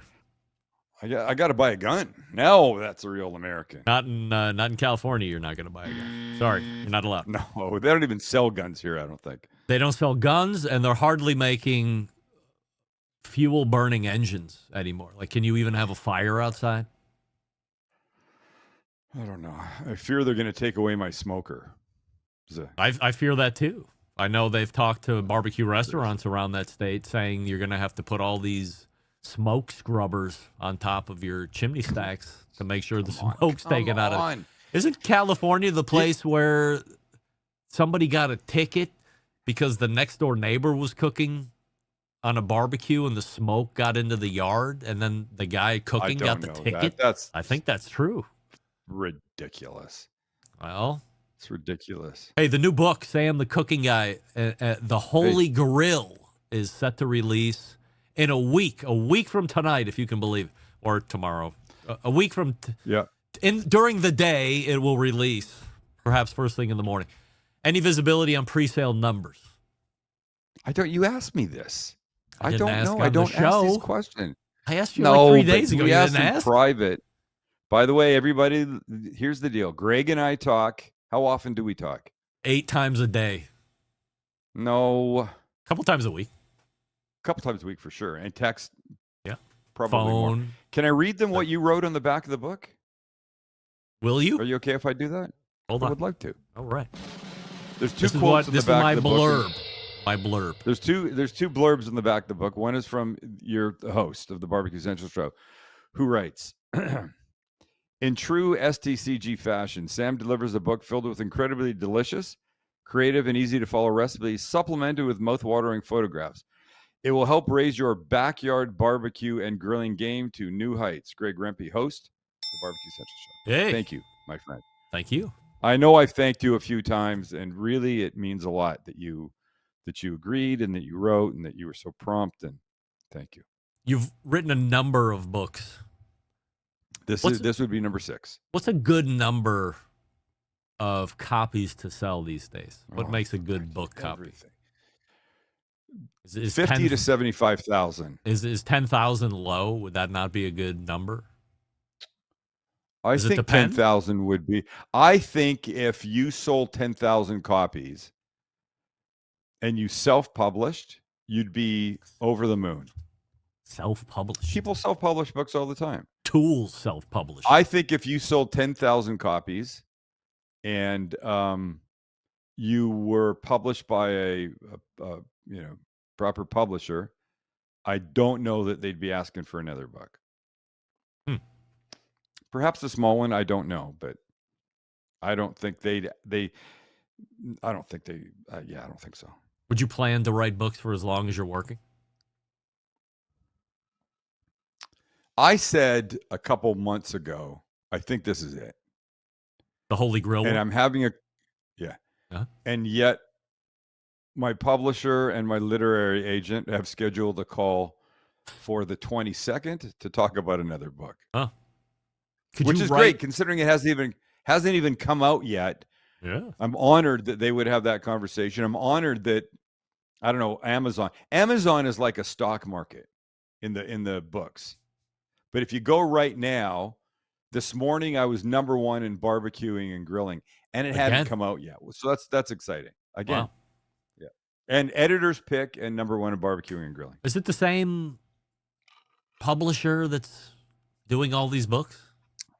It's the same publisher that did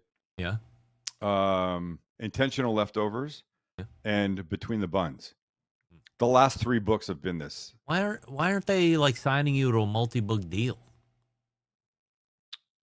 Well, I don't know. Maybe like with actors, you're only as good as your last movie. Yeah, but I've seen many many people that write books get a multiple book deal. I'm not a big enough deal, bro. Yeah, but Thanks for making me say that out loud. You got 6 books. You're obviously a big deal. Yeah. Well, I think you want to take it a book Not at a time. I don't self-published. know. My editor thinks this is my best book. Why? And she did the last 2. She likes it. I think what she likes the fact that, as she said one day, Are we using the term editor in quotation marks? No, we're not. Actual editor. Actual. Her name's Anne. Does Anne Anne... said, is Anne what? Don't say, I don't know. Never I mind. think I want you to say what you're going to say. No, you don't. Yeah. I don't know what it was. I'm glad you didn't. Self-control, baby. I love that. Yeah. What she likes about this book and what I like about it is that there's kind of something for everybody. What there isn't in this book is something for the KCBS people. You read that part, maybe. I don't know. I go, look, if you're a KCBS champion, thank you. Thank you. Just bought 2 copies. I appreciate that. Hell. Dave's got if you're beer. a KCBS, performer, you want to go and you win those. This book's not for you. You know this stuff. But if you're that person that's looked into the backyard going, fuck, I'm sure I could do some good shit back there if only I knew how. This book is for you. Is there a tuna recipe? There is. Is there a salmon recipe? Yes. I'm excited. Ask if there's tofu. Is there tofu? One Yeah? one tofu.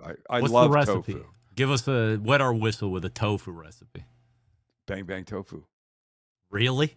You take a block of tofu. Yeah. You cut it horizontally, and you press it so you get most of the moisture out. Then you cut it in like 1 by 1 rectangles. Yeah, long ones. cubes. You skewer it, little oil on the grill it goes. Once it starts getting charred up nicely, which is pretty much the case for anything that you're going to put something sweet on. You got to wait till it gets charred up. Then you start brushing on the sauce. Little green onion, maybe a little sesame seed when it comes out. Oh, God. I love tofu. I don't know if I've had tofu plain. Is it a non taste It's definitely profile? a blank canvas. You definitely need something with it. Yeah. Like some light soy, that kind of thing. The very first time I had tofu was when I went with Melinda Allen for the first time I had sushi. And we had something called agadashi tofu. And they take blocks of tofu about this big, square. They dredge them in potato starch, which is super fine and super light.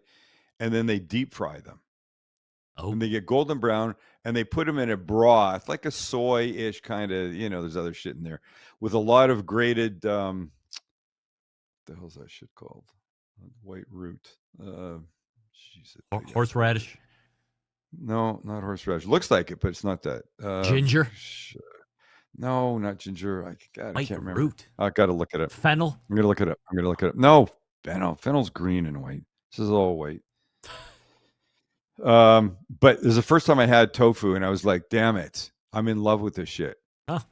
I do like it soft. I do like it uncooked, but I really like it grilled. What's better? It's a grilled tofu or grilled halloumi? Oh boy, it's tough. They're both It is? completely different. By the way, this conversation is helping to lose a lot of your audience. Is it? Here, We're talking about barbecue and grilling.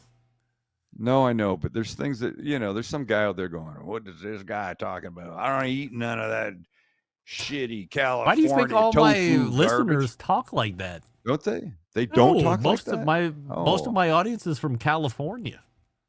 Come on. Really? That's according to the downloads. It's California, then Texas, then Ohio, and then New York State. Can we just concentrate on that beautiful picture? Ooh, look at that. That's Tomahawk. right. No, cowboy. And as ribeye. we all know, and as I say in the book, you're paying for the bone. Is it yucca root? No, shit. I No? was gonna Damn. look it up. Hold on. Agadashi tofu. Hold on. I've been told a number of times. Agadashi tofu recipe. I've been told a number of times that the bone isn't that big of a deal. To get over it, you're not. Oh, paying. wait a sec. This reminds me of something. You profess. Yes. Cooking on the bone is meaningless. It doesn't do anything for flavor. Right. Correct? You've said that how many times? 100%. 5,000, 2,000? 2 billion. Guess who I just listened to on a podcast the other day? I can't wait. You tell me.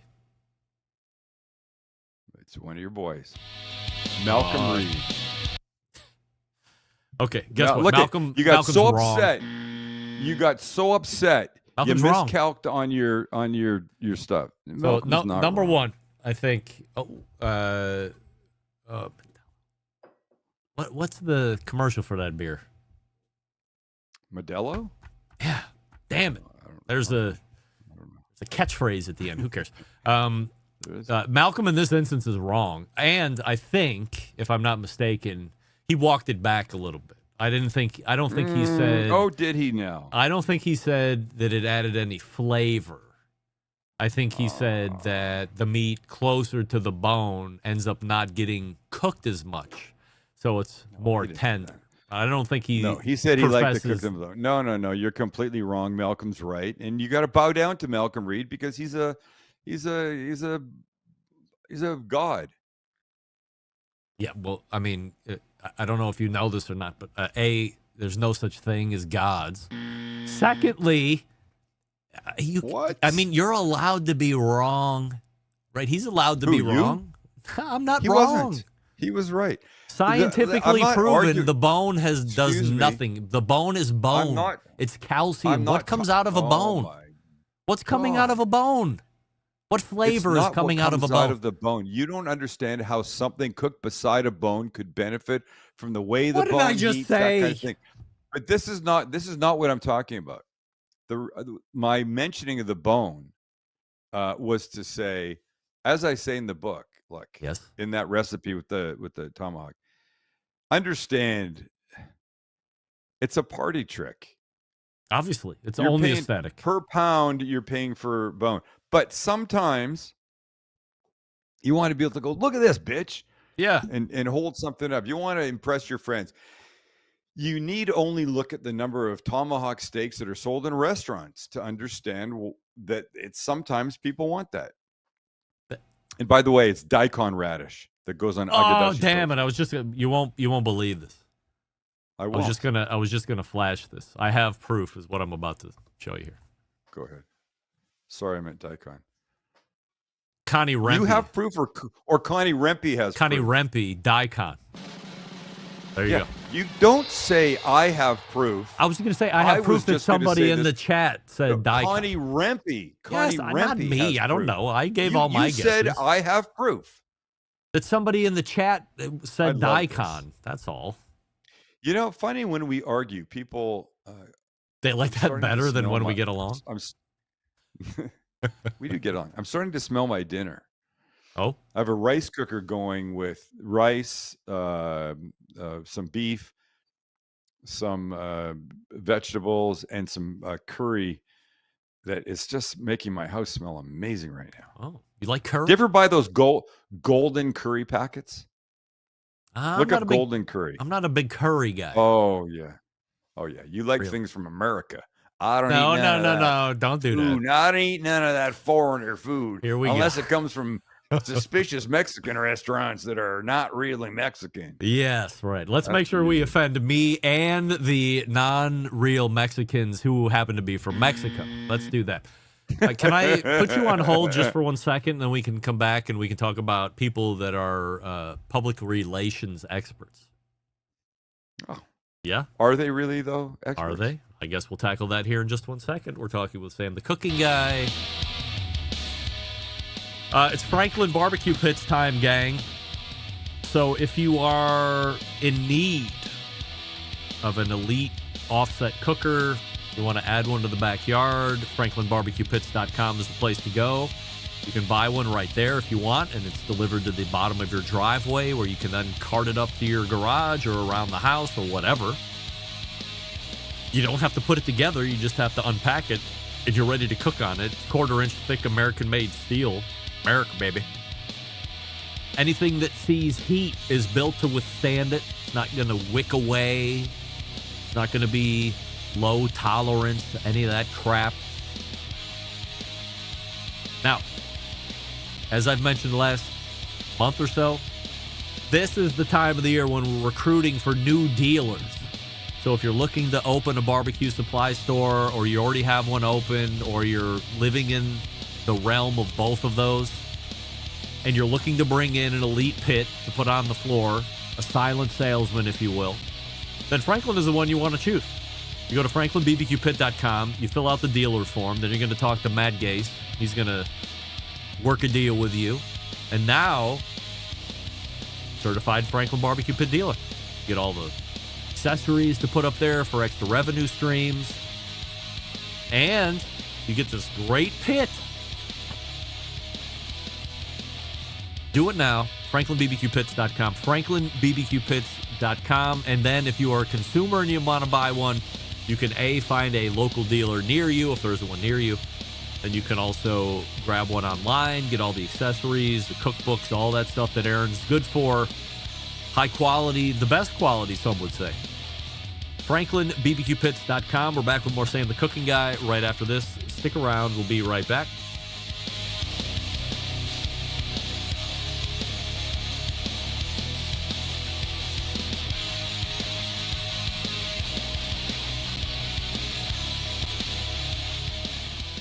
Whole packers, full racks, legs and thighs, injecting butts. If you've never heard this before, you might think you found the best XXX show ever. Let's get back to the most homoerotic host out there today, Greg Rempe.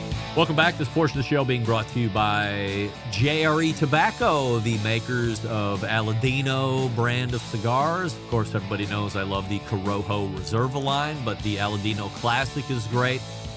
The Aladino Sumatra quickly becoming one of my favorite cigars of all time, believe it or not.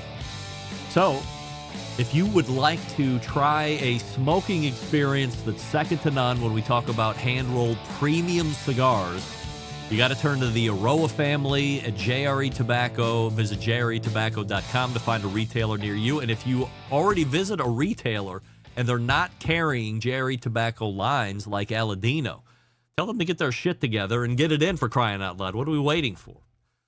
jretobacco.com. And Sam the Cooking Guy is back after a short break. Sam, are you ready to become a Franklin Barbecue Pits dealer? I would. If I had a store, yeah, there's no question I wouldn't have his pits. No question.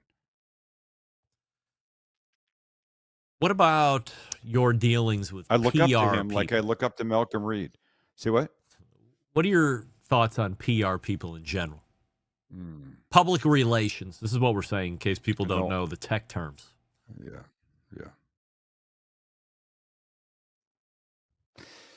Oof. You know what? I'm going to try and tread very lightly here. Do you have a PR person? Nope. Never had one. Never? There's been moments I've thought about it.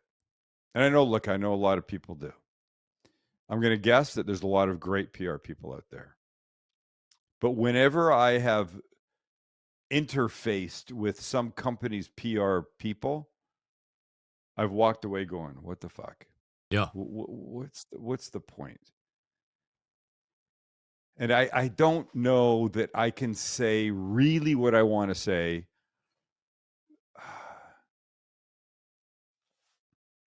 I feel like people go into the PR business for all the right reasons. It's a fun business. Should be. Could be. Probably is. I think they get a lot of them out of college. They're young. I don't know that they know a whole lot. And yes, I'm old and I'm crusty and I feel like I know shit, but I'm going to give you an example.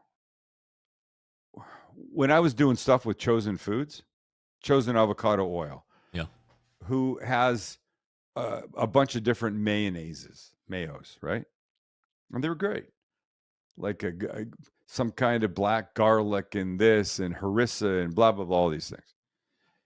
So there was one of the TV stations wanted to do like a whole live thing at my house one morning. Chosen had hooked this up and they were going to come and they were going to do 2 hits, one at 8 o'clock in the 8 o'clock hour, one in the 9 o'clock hour. And I'm on the phone with these people from this PR firm. We're talking about what I could make, and hey, I gotta look this up. Hold on. And we're having a conversation. I could make this. I could make this. I could make this. Wait, I got to get this one. Hold on to us. Let me just show this picture. Because this is. Did exactly, your PR person just text in and say, "Show this picture"? No. I don't have a PR person. I know. So we're talking, and we're talking about. They're like, well, so what would you make, Sam? Then I go, I could do this. I could do this. I go, I got it. I just want, for sure, we're doing this. I go, I want to take a whole chicken. I want to rotisserie it, but I want to take the harissa mayo, rub it all on the outside. Yeah. Maybe a little salt. That's it. Just rub it, and it's going to rotisserie, and it's going to be great. So here's the recipe in my book for this is a garlic mayo chicken. Like it out of the cookbook. Good skin. Right. Why can't I get this? There you go. There you go. There you go. Right. Yep. There's nothing but garlic and mayo, a little salt and pepper on the outside of that. And one of them goes like this. I think she was probably 22. When are you out of college? 20 what? What age are you? 22, 21. Yeah. 22, 20. She might have been 21. She's tender, gentle age of 21 or something. She goes like this. I don't know that mayonnaise on a chicken is a good thing. Oh. I go, you're right. It's not a good thing. It's a fantastic thing. She goes, no, it probably is. But I think in the morning, we want some things that are more sort of dinner oriented and blah, blah, blah. And I said, do you want people looking at this going, oh, yeah, I can do that. I've done that before. What do you want in a sandwich or something? Or do you want somebody going, holy shit, I haven't thought about that. Let's do that. I don't know. That's the right move for us and stuff. And I left the conversation stunned, amazed. I wanted to say, listen, sweet girl, you just take care of what you need to do. Let me worry about the food. I've got it. You're the pro. I've not gotten to where I am. I was nowhere then, probably. But listen, I cook for a living and you don't. Just worry about, getting the fucking cameras there in the station. I'll take care of this. That has been my experience. They try and make themselves experts of every business that they get attached to, and they're not. I'm getting worked up about it right now. I'm not a fan. I've never had one. I'm not saying I'm never going to, but the foreseeable future, no way. I should be 10 minutes into a conversation with Andrew Zimmern at this very moment in time.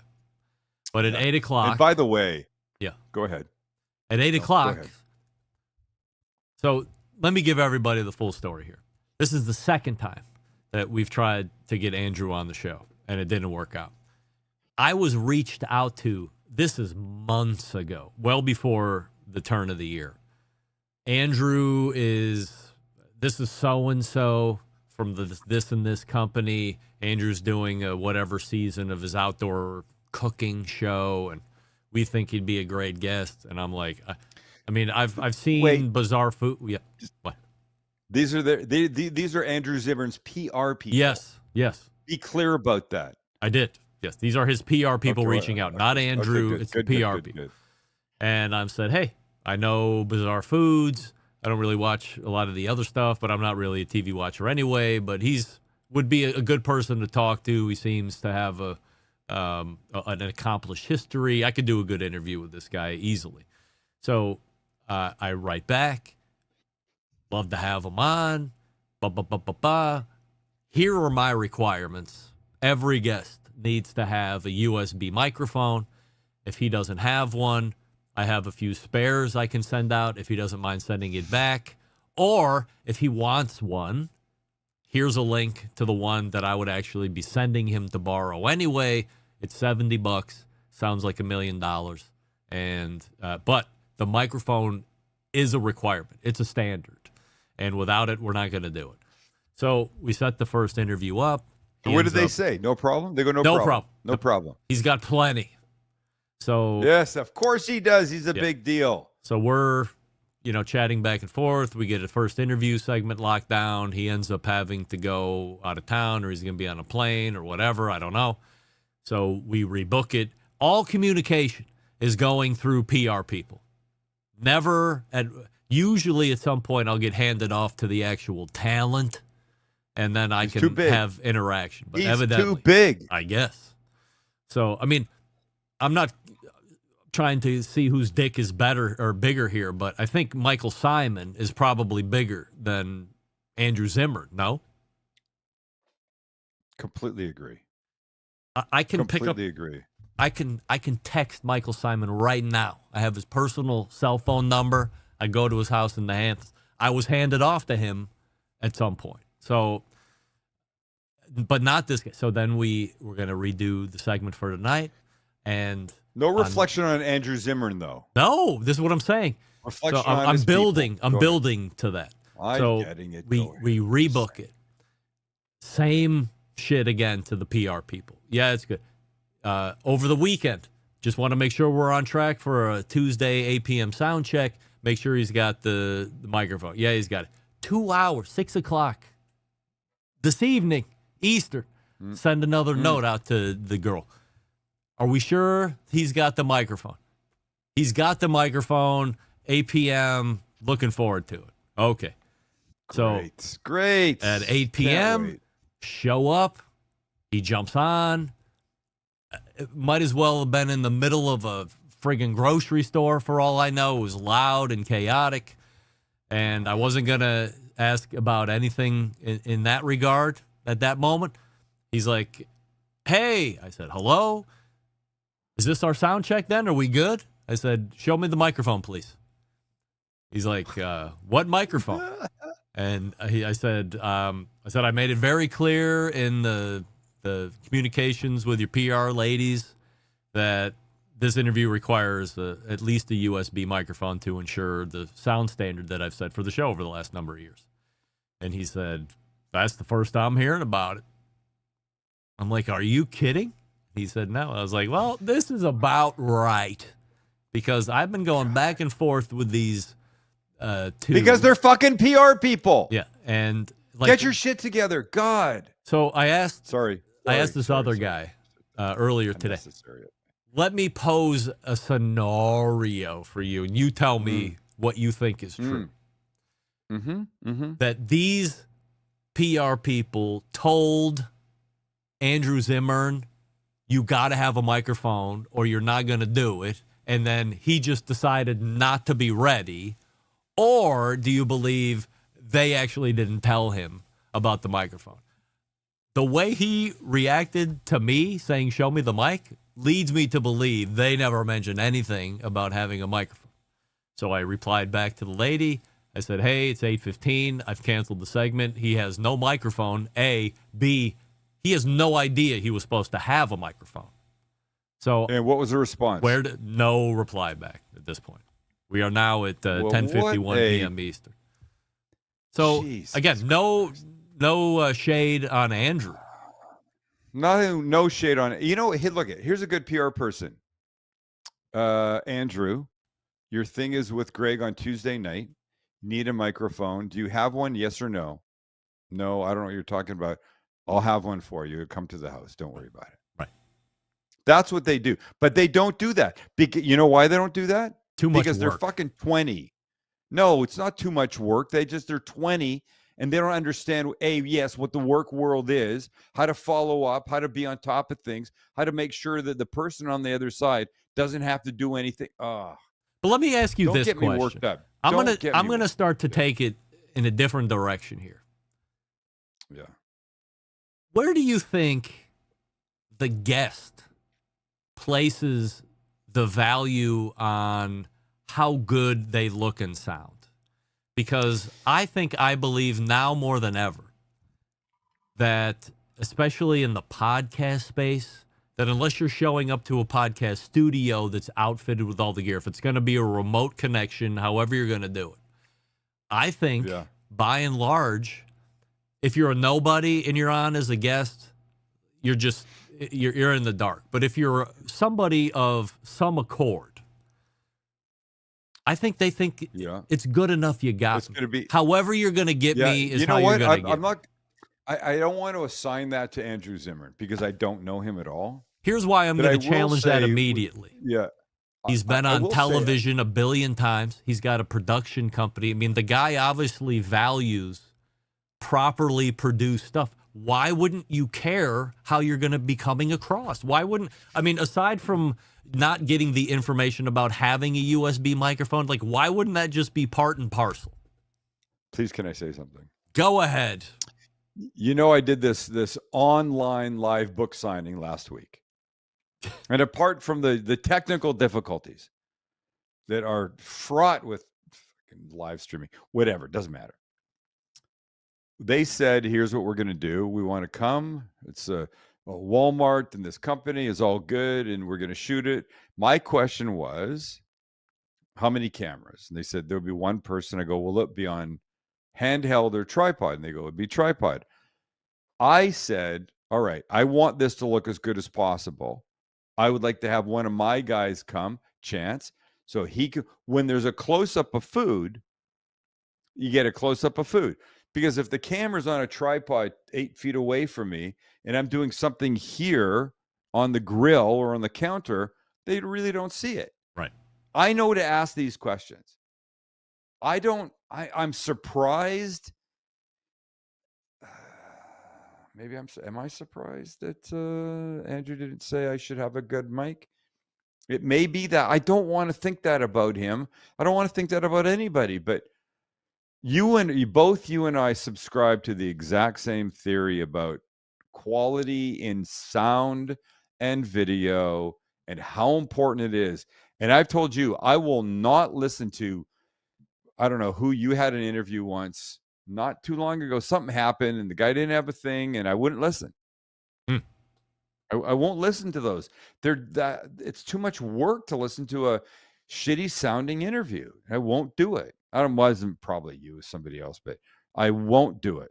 I think that the guests, for whatever reason, there hasn't been enough earnestness put on the guest to say, hey, especially for somebody that's going to be, and I know this is more true than not, because on the national talk shows that I listen to, I understand in a sports sense, things are breaking, you go to the phone, that's different. But if you're a beat reporter for ESPN, you're going to go on the Jim Rome show, you're going to go on Dan Patrick's a couple times a month to give your hot takes or whatever the fuck you're going to do.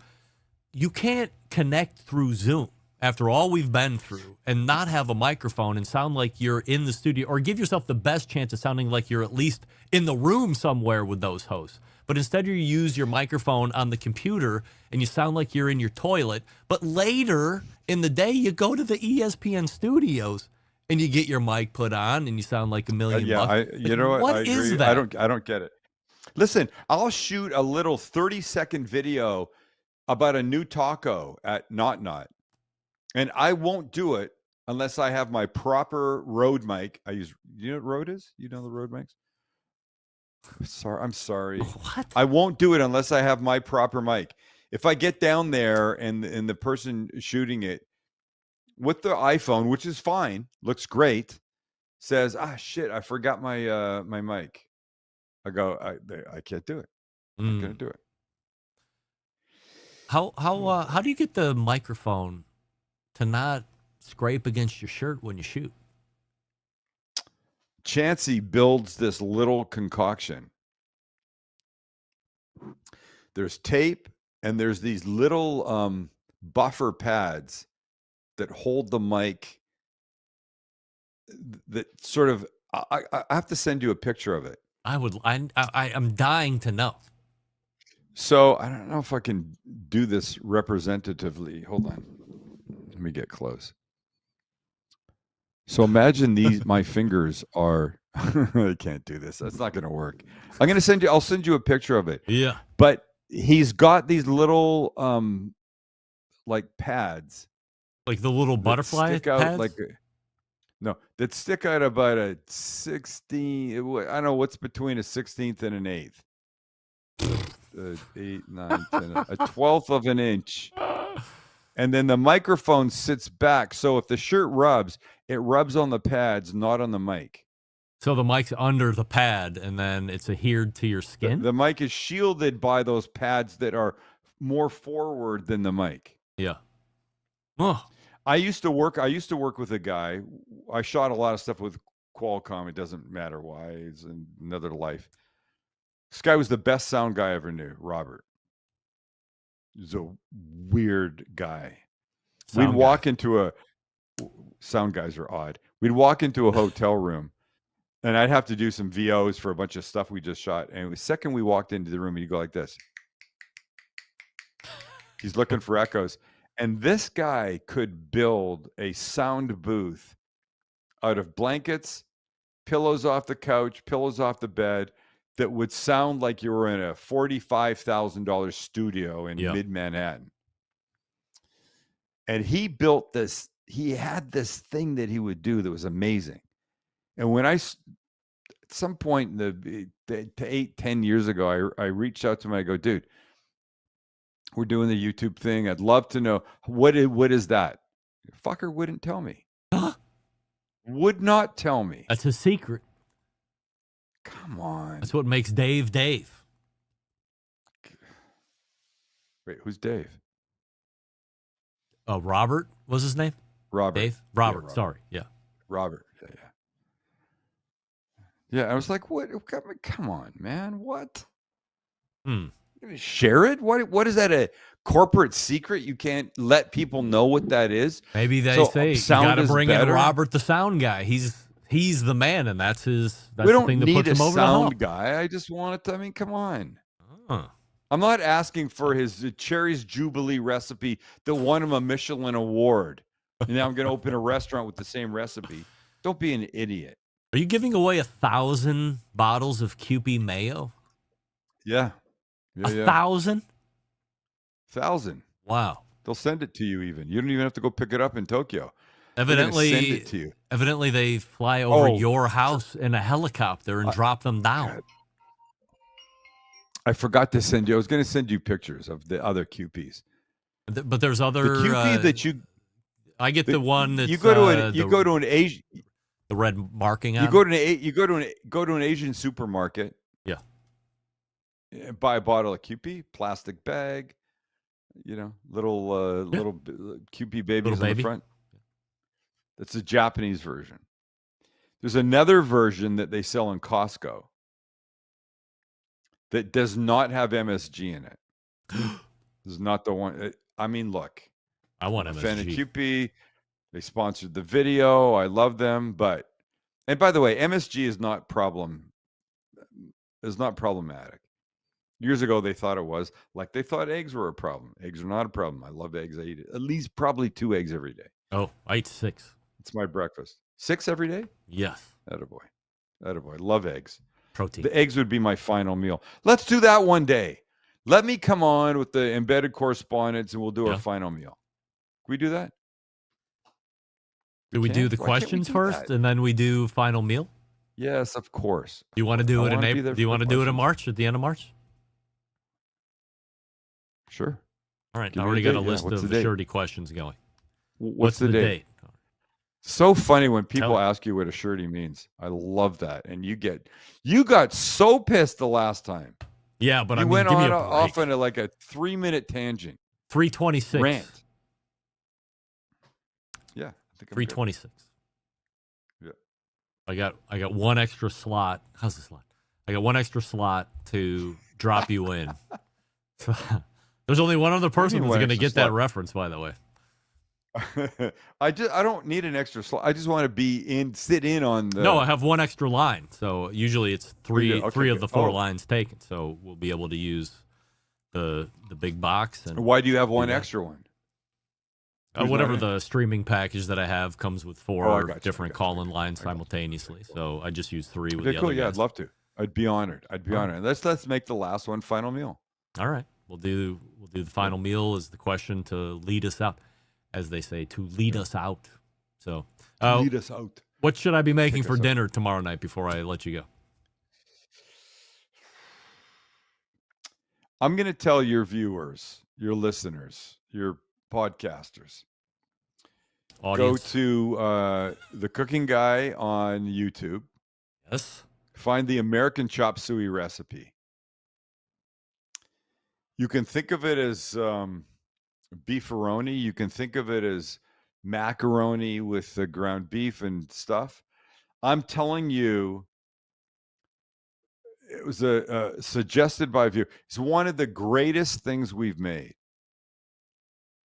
Ever? American chop suey. We ate it that day. We shot it and we were like, holy fuck. What's normal chop suey? Isn't that a bunch of vegetables and sprouts and shit? Yes. It has nothing to do with chop suey. If there's any correlation, if there's any correlation, it's that chop suey was like leftover whatever you had, stir fried and presented. Just go make it. I had a completely random woman come up to me 2 days ago and go. She looked at me and she went, "I'm just going to say one thing to you." I go, "What?" She goes, super dramatic. And I was like, I was expecting you swear too much. Yeah. I don't like it when you do this. I don't like the slut bong thing, which, by the way, we stopped years ago. I don't like that the boys aren't mic'd up. Yeah. She goes, the American chop suey. I go, and I'm like, okay, I'm bracing. Okay. Yeah. What is it going to be? Is it racist? Is it not? Is it offensive? What is it? She goes, the American chop suey. And then a long pause. Yeah. I don't even say yeah. I'm just waiting. She goes, it's one of the greatest things we've ever made.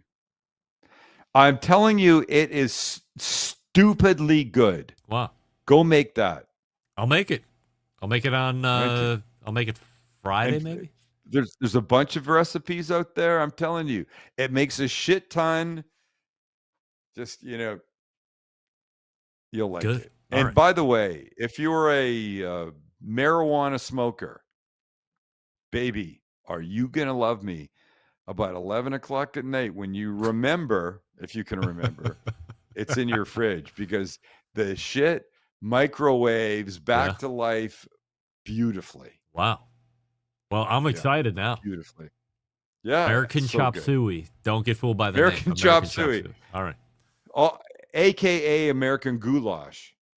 AKA stuff they gave kids in school that I'm pretty certain wasn't nearly as good as my version. My version is really good. Yeah.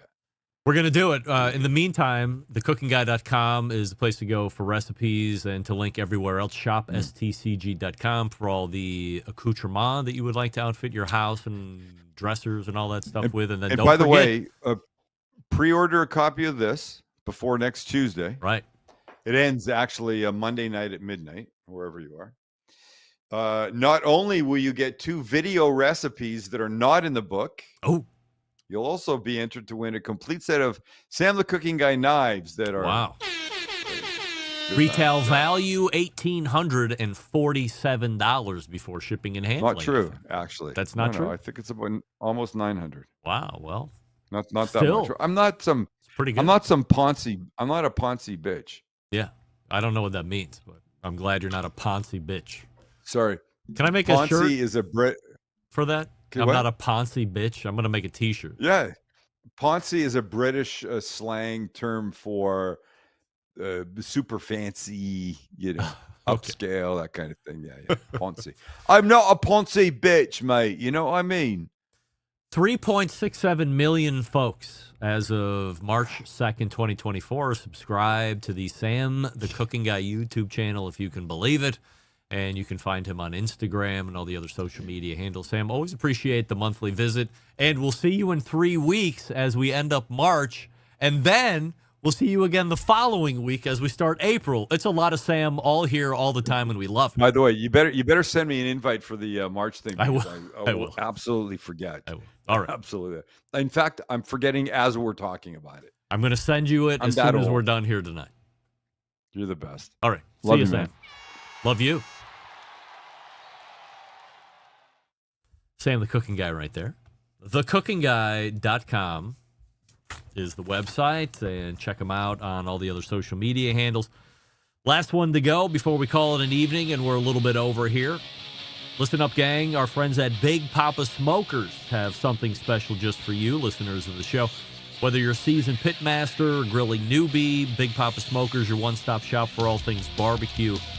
From their championship rubs, mouth-watering sauces, essential accessories, they've got what you need to take your food to the next level on both the competition circuit and in your own backyard. Here's the cherry on top. Big Papa Smokers are offering the listeners of the Barbecue Central Show an exclusive deal.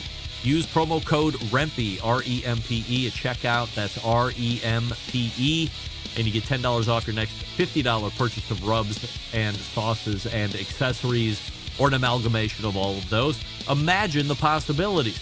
Evaluate your ribs with Big Papa's Sweet Money Rub. Add Big Papa's Desert Gold to your chicken, or better yet, pick up Double Secret and put it on your steak. Head on over to BigPapaSmokers.com and start shopping today. Don't forget to use the promo code REMPE at checkout, R-E-M-P-E. Claim your $10 off your next order of $50 or more. Also, Don't forget to check out Big Papa's full line of recipes at Cooking with Big Papa. And, of course, follow them on social media platforms for all the amazing recipes that he's pumping out there. Sterling Ball and the gang over at Big Papa Smokers. We're back to wrap the show right after this. Stick around. We'll be right back. You're listening to the Barbecue Central Show.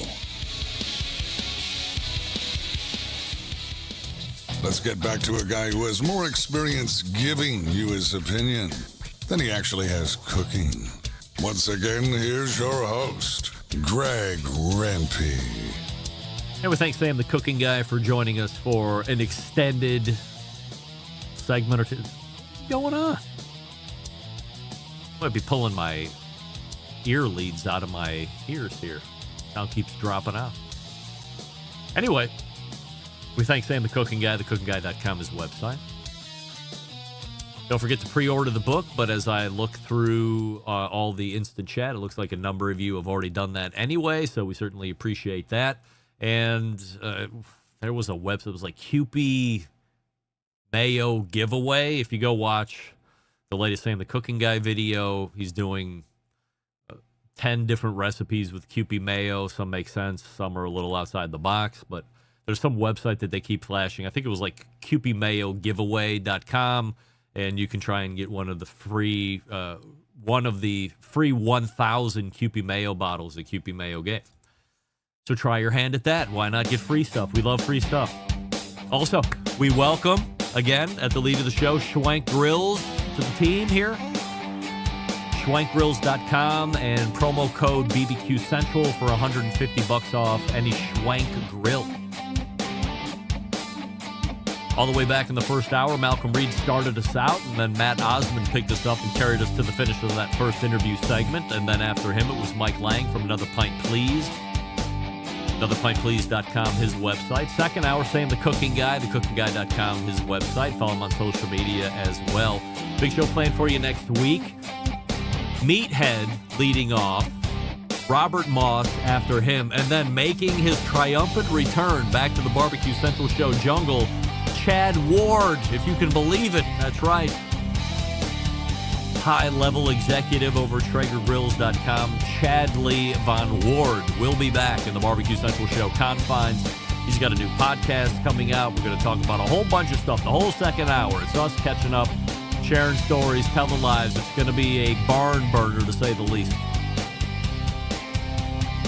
So how do I always leave you? September 11th, 2001. I will never forget. Until next Tuesday at 9 p.m. Eastern, this is your program host and proud U.S. American, Greg Rempe, and good night now.